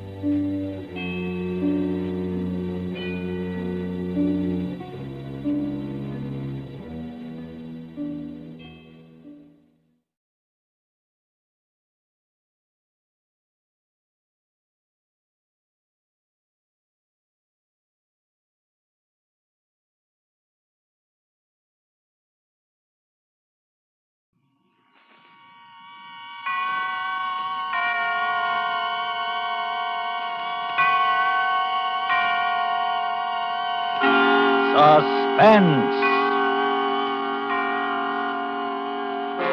Autolite and its 96,000 dealers present Miss Joan Bennett in Statement of Mary Blake, a suspense play produced and edited by William Spear.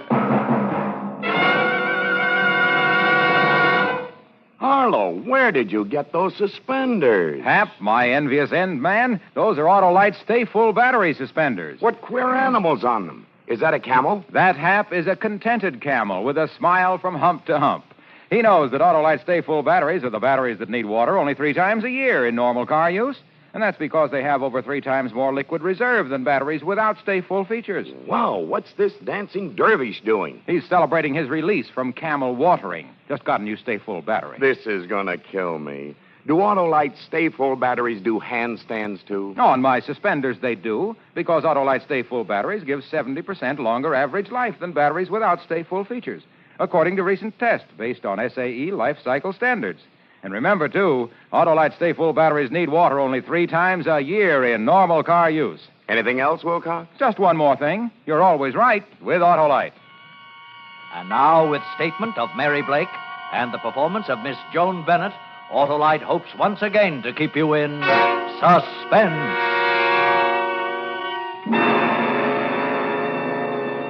I found myself at the far end of a long corridor.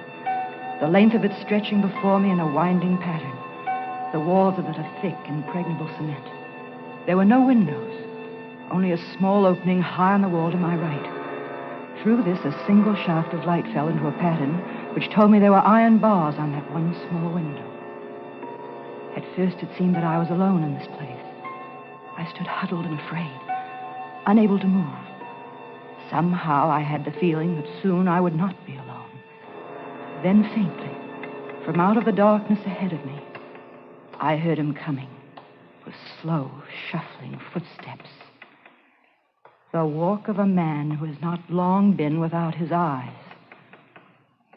I saw his cane first, a slim thread of white in the blackness before me.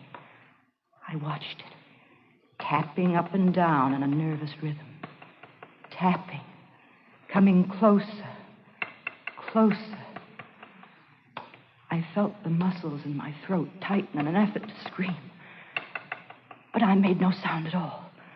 Nor did I move. I just stood there and waited and watched him come toward me. Then in the next instant, his face was caught in the shaft of light, and I saw him very clearly. The searing marks of pain were there, and with them the lines born of brooding and evil. And I looked for a long time at that face, and I found myself wondering, if I could see behind those dark glasses, would I find in his sightless eyes any sign of repentance?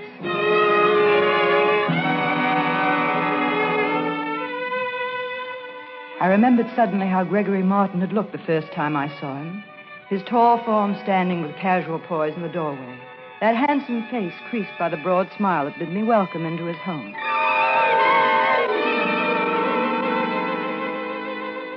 Hello, Miss Blake. Come in, won't you? Thank you. Here, let me take your bag. Thanks. Mrs. Martin isn't here just now, so I'll show you your room. Oh? I think you'll find it very comfortable. In fact, I hope you'll enjoy your life here and your work with me. Oh, I'm sure I will. I'm a little overwhelmed to find myself actually about to work with the Dr. Gregory Martin. Oh. When you've gotten your things unpacked and had the chance to catch your breath a bit, perhaps you'll join me for coffee. Wonderful. Then I'll show you through my laboratory.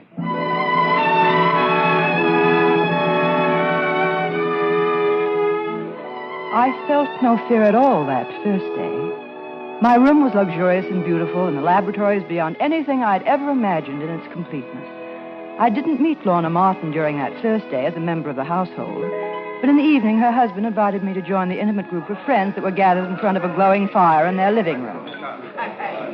And how about you, Professor? Yes? Let me fill your glass. I have my customary toast to make. Yes, my boy, indeed. I want to join you on that one.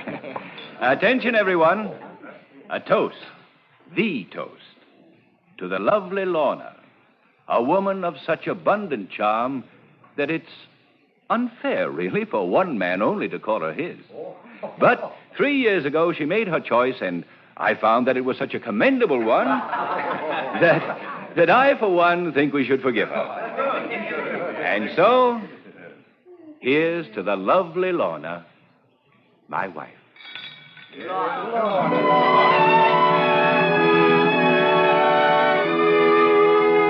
I joined in Dr. Martin's toast to his wife, and at the same time studied the faces of the people who were gathered in a semicircle around the room.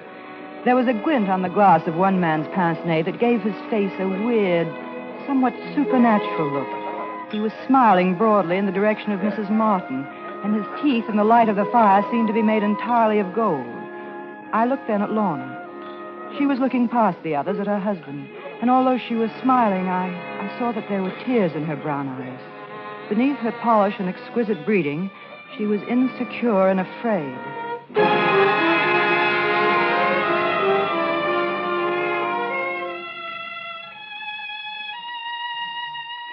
Late that night after the party, I was thirsty, so I put on my robe and went quietly down the carpeted stairs. The big double door that led into the living room was closed, but I could see that a lamp was lit inside the room. And then as I passed by, I heard her. She was sobbing softly. I turned quickly to go back to my room. I didn't want to be placed in the embarrassing position of hearing something I shouldn't. But before I'd gotten out of earshot, I heard her sobbing stop suddenly with a noise that sounded like the flat of a palm hand hitting hard against a cheek.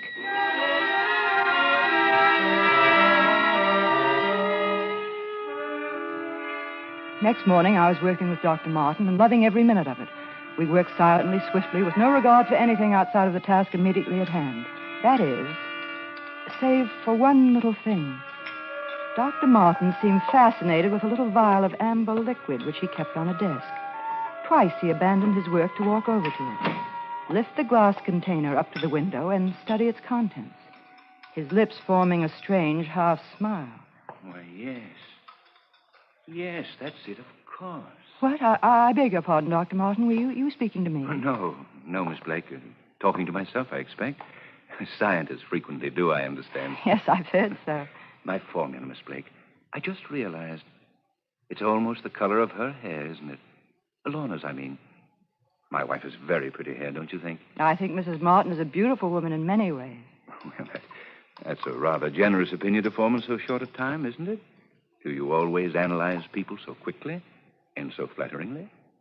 How about me, for instance? Well, I don't think you're being fair, Doctor, but since you asked, I'd say you're a man of great charm and certainly a scientist of remarkable ability. I should be pleased, I suppose. However, it sounds like generalities.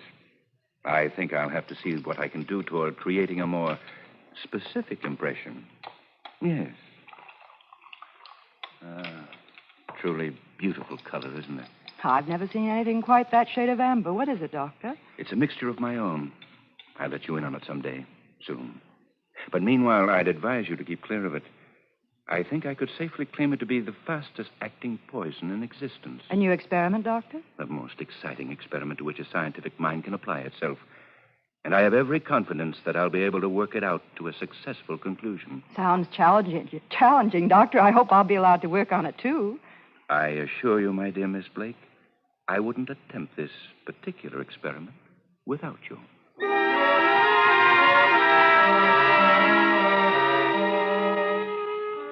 Neither of us made mention of his poison again, and indeed it seemed that the doctor had quite forgotten it. We were both working hard on the completion of his current project.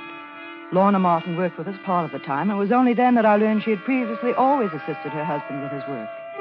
It was, in fact, Lorna who suggested the final step that led him quickly to the result he had been striving for.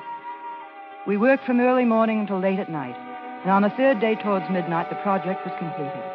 We had a late supper, and after a glass of liqueur, I left the doctor and his wife and went to my room. Yes? I'm sorry. Were you asleep? Oh, no. No, I was just sitting here relaxing, Doctor. I'm still too excited to do any sleeping. Well, that's exactly how Lorna and I found ourselves feeling. So we decided to sit up and talk a bit over another glass of liqueur. We wondered if you'd join us. After all, this has been a three-way victory, Miss Blake. We want you in on our triumphal toast. Oh, that's a generous thought. I'm afraid I wasn't much more than a spectator in this instance. Oh, nonsense. Come along. Well, I am certainly eager to talk with Mrs. Martin. I had no idea she was an active colleague of yours in the laboratory. Oh, yes. Lorna's been of tremendous help to me. In the past, I would say she's been quite indispensable.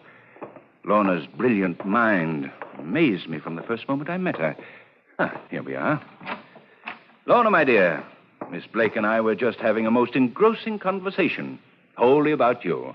It seems Miss Blake has been greatly impressed by the work you've done on this idea of mine. Oh, Dr. Martin, you're making it sound as if I had minimized your own work. I didn't mean... Of course you didn't. I do understand.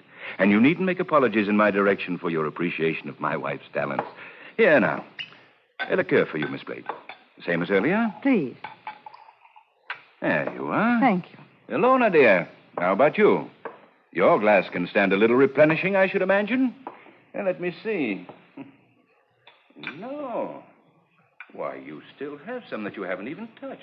In the few seconds that had passed since Dr. Martin and I had entered the room, 3 distinctly sharp and clear thoughts had crossed my mind in sudden, quick succession.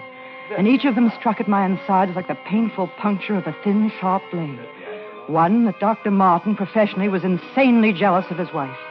2, that it was totally unlike Lorna Martin not to speak to us as we entered the room.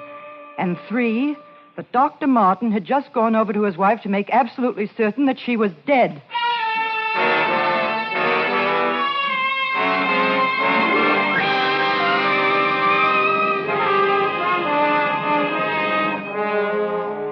Autolite is bringing you Miss Joan Bennett in Statement of Mary Blake, tonight's production in radio's outstanding theater of thrills, Suspense.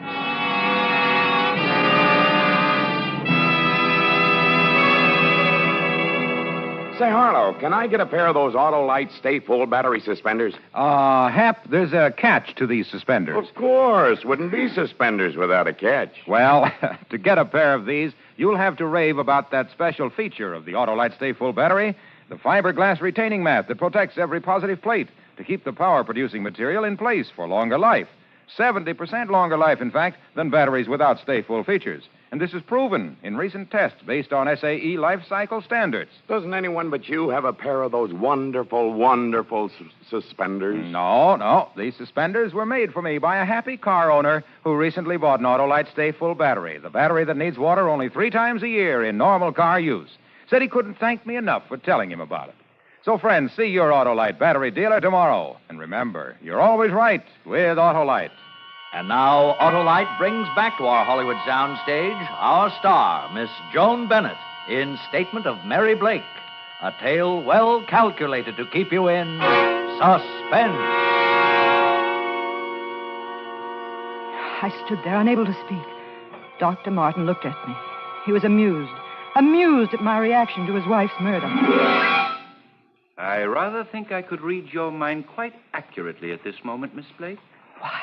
Why? Why does one do anything? What motivates any action of man? There is a need, a desire, a want behind every action. I wanted to kill my wife. It's as simple as that. The poison. Yes. Come into the laboratory. The poison. We'll look for it. It isn't on your desk. You did kill her with it, but I don't see it. And why have you made it a point to have a witness? I remember now. You talked of this as an experiment, and you told me I would work with you on it. Just what... Patience, my dear girl, patience. And what is the next step, Doctor? To call whom? The police and tell them what? When one discovers that one's wife has been murdered, one naturally calls in the authorities. Oh, yes, Sergeant. Listen carefully, please. This is Dr. Gregory Martin. My address is 12448 Pilgrim Drive. Would you send some men over immediately, please? My wife has just been murdered.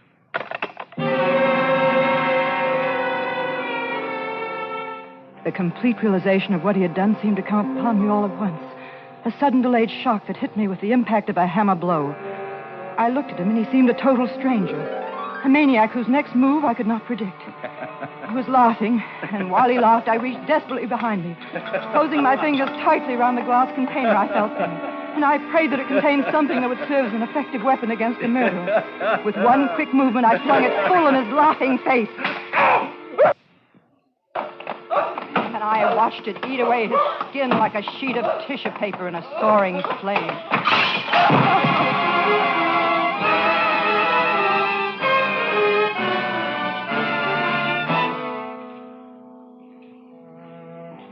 When the police arrived, they found Lorna Martin seated erect and beautiful in the chair in the sitting room, while her husband writhed in pain on the floor of his laboratory. I was at Dr. Martin's desk, they said. I remember lifting my eyes to follow mutely the movements of the men who streamed into the room. Through the door, I could see them bending over the body of Lorna Martin, and I watched with a strange, detached curiosity as 2 interns administered temporary treatment to Dr. Martin's injuries. Then they took us away. The 3 of us. I don't remember much about it.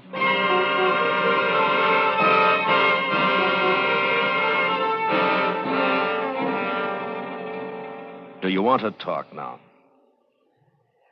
Come now, Miss Blake. We realize that you've been under a great strain. We want to find out exactly what happened, and we must know exactly what part you played.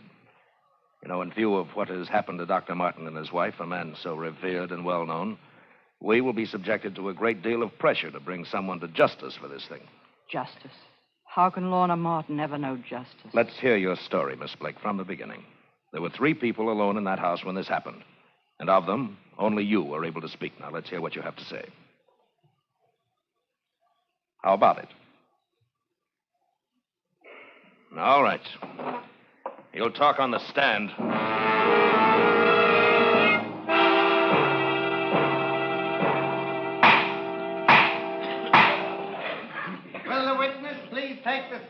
You swear to tell the truth, the whole truth, nothing but the truth, so help you God? It was like a dream still. The setting now is a court of justice. And I sat numbly among strange faces and gesturing hands and questioning voices. Please tell the court. I could hear words tumbling towards me and then well float softly away, only to Dr. return Gregory with Martin, renewed please? force. Dr. Martin has been my close friend and associate for over a dozen years. His fine character cannot be questioned. He and his wife were an unusually devoted couple. This thing that has happened is shocking. You were a frequent visitor in the Martin home for many years, Dr. Lee. Yes?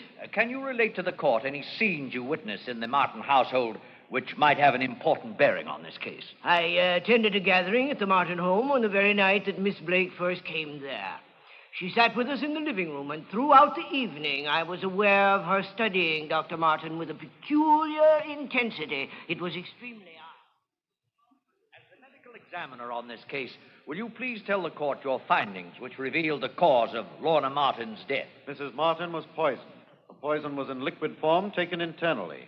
It was obviously expertly prepared by someone well acquainted with scientific formulas, someone who had access to an excellently equipped laboratory. Tell the court whose fingerprints were found on the liqueur glass from which Lorna Martin drank the poison that killed her. We found on the glass the prints of Mrs. Martin and those of Mary Blake. And no others? No, sir. No others. Did you discover any more of the poison like that which was used to kill Mrs. Martin? There were several drops of it left in the glass from which Mrs. Martin drank. Later, during our investigational search of the entire house, more of the poison was found. And will you please tell the court where the remainder of that poison was found? Yes, sir. In a perfume bottle on the dressing table in the room of Mary Blake. The voices floated in and out and around the room. And some of the words hit against the walls and echoed back at me. Then I rode on them to the front of the room, and the voices were loud and strange, and my senses seemed blocked by them, and by a hand that pointed towards me, and a face that swung down at me like an inflated comic balloon. I almost laughed. Perhaps I did. Can you, Mary Blake, in any way account for the fact that only Mrs. Martin's and your own fingerprints were found on the glass of poison? Can you give the court any explanation for the perfume bottle containing the remainder of the poison being found in your room?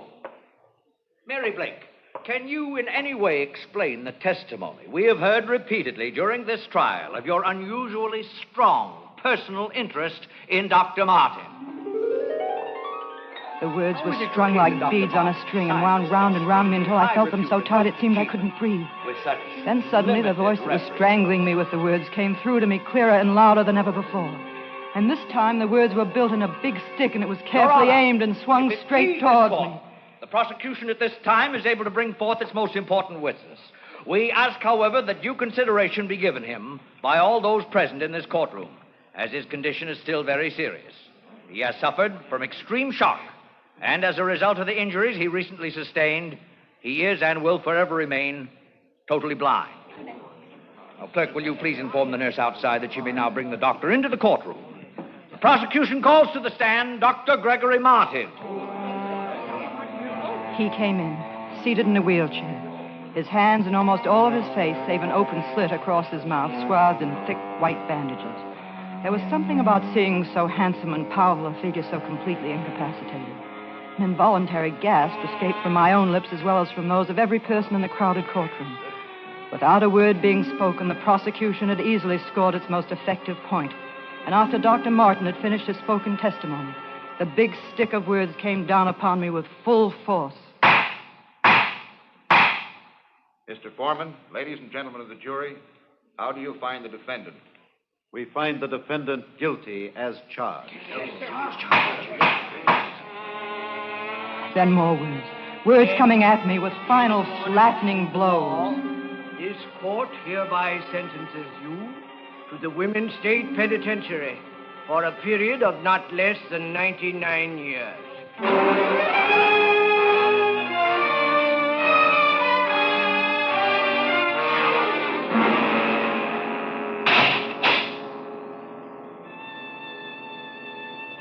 I found myself at the far end of the long corridor, the length of it stretching before me in a winding pattern, the walls of it of thick, impregnable cement.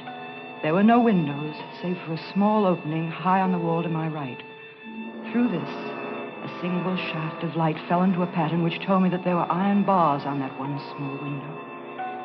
At first, it seemed that I was alone in this place. I stood huddled and afraid, unable to move. Somehow I had the feeling that soon I would not be alone. Then faintly, from out of the darkness ahead of me, I heard him coming with slow, shuffling footsteps. The walk of a man who has not long been without his eyes. I saw his cane first, a slim thread of white in the blackness before me. I watched it, tapping up and down in a nervous rhythm. Tapping, coming closer, closer. I felt the muscles in my throat tighten in an effort to scream, but I made no sound at all, nor did I move. I just stood there and waited, and watched him come toward me. Then, in the next instant, his face caught in the shaft of light, and I saw him very clearly. Mary Blake, wake up. Come on now, get hold before you rouse the whole block. Come on now. Oh, we can't have this every night. Oh, what's that dream? I can't stop dreaming. It isn't fair. It isn't fair. I don't belong here. I didn't do anything, but I'm here. He still won't leave me alone, not even in my sleep. Oh, there, you see, Warden. That's the way it is every night. We can't seem to That's do enough, it. Matron. We're releasing Mary Blake. What did you say? You're free, Miss Blake. The nightmare is over. Come with me, and I'll tell you what has happened.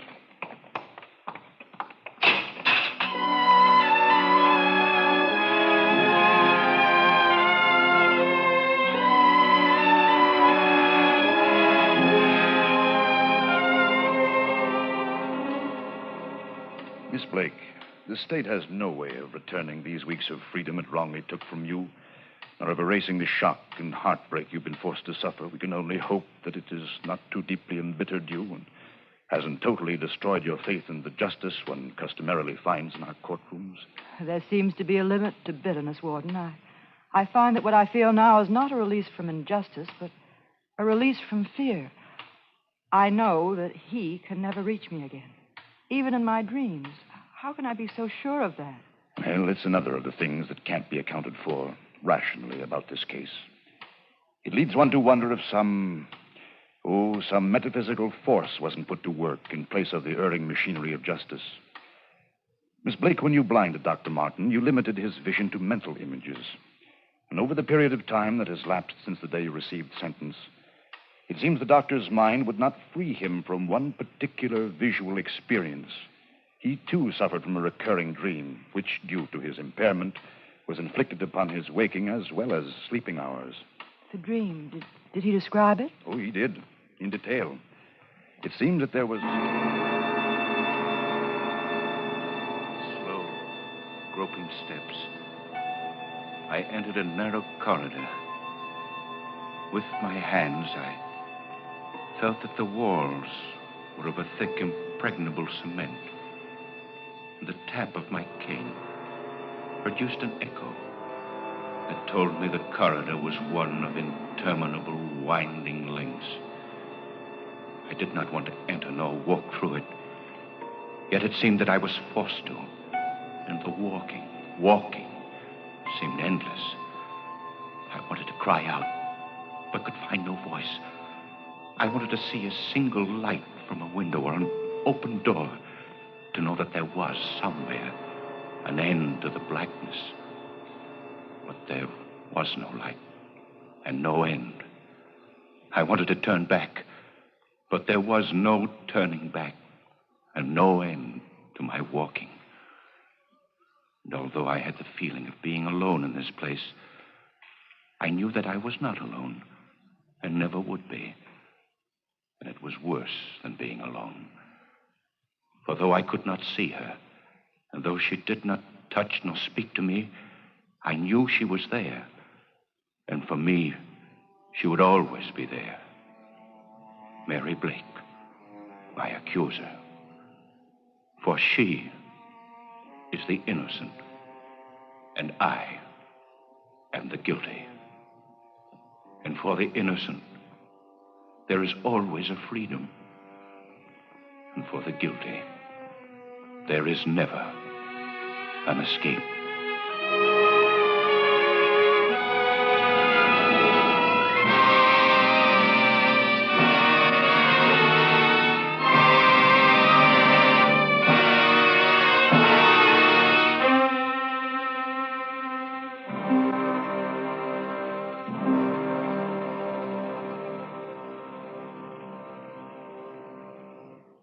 Suspense, presented by Autolite.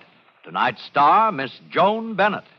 Hello, I just ran out and bought an Autolite Stay Full battery. Now, do I get a pair of those wonderful suspenders? Well, Hap, you sway me. But let me say a word about the more than 400 products made by Autolite for cars, trucks, planes, and boats in 28 plants coast to coast. These include complete electrical systems used as original equipment on many makes of America's finest cars. Spark plugs, batteries, generators, coils, distributors, electric windshield wipers, starting motors, bullseye sealed beam headlights. All engineered to fit together perfectly, work together perfectly, because they're a perfect team. So, friends, don't accept electrical parts supposed to be as good. Ask for and insist on Autolite original factory parts at your neighborhood service station, car dealer, garage, or repair shop. Remember, from bumper to tail light, you're always right with Autolite.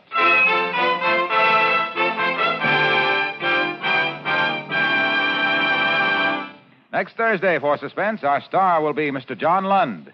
The play is called The Man in the Room, and it is, as we say, a tale well calculated to keep you in suspense. Tonight's suspense play was produced and edited by William Spear and directed by Norman MacDonald. Music for Suspense is composed by Lucien Moraweck and conducted by Lud Gluskin. Statement of Mary Blake is an original play written for radio by Shirley Gordon. Miss Joan Bennett will soon be seen in the MGM production, Father of the Bride.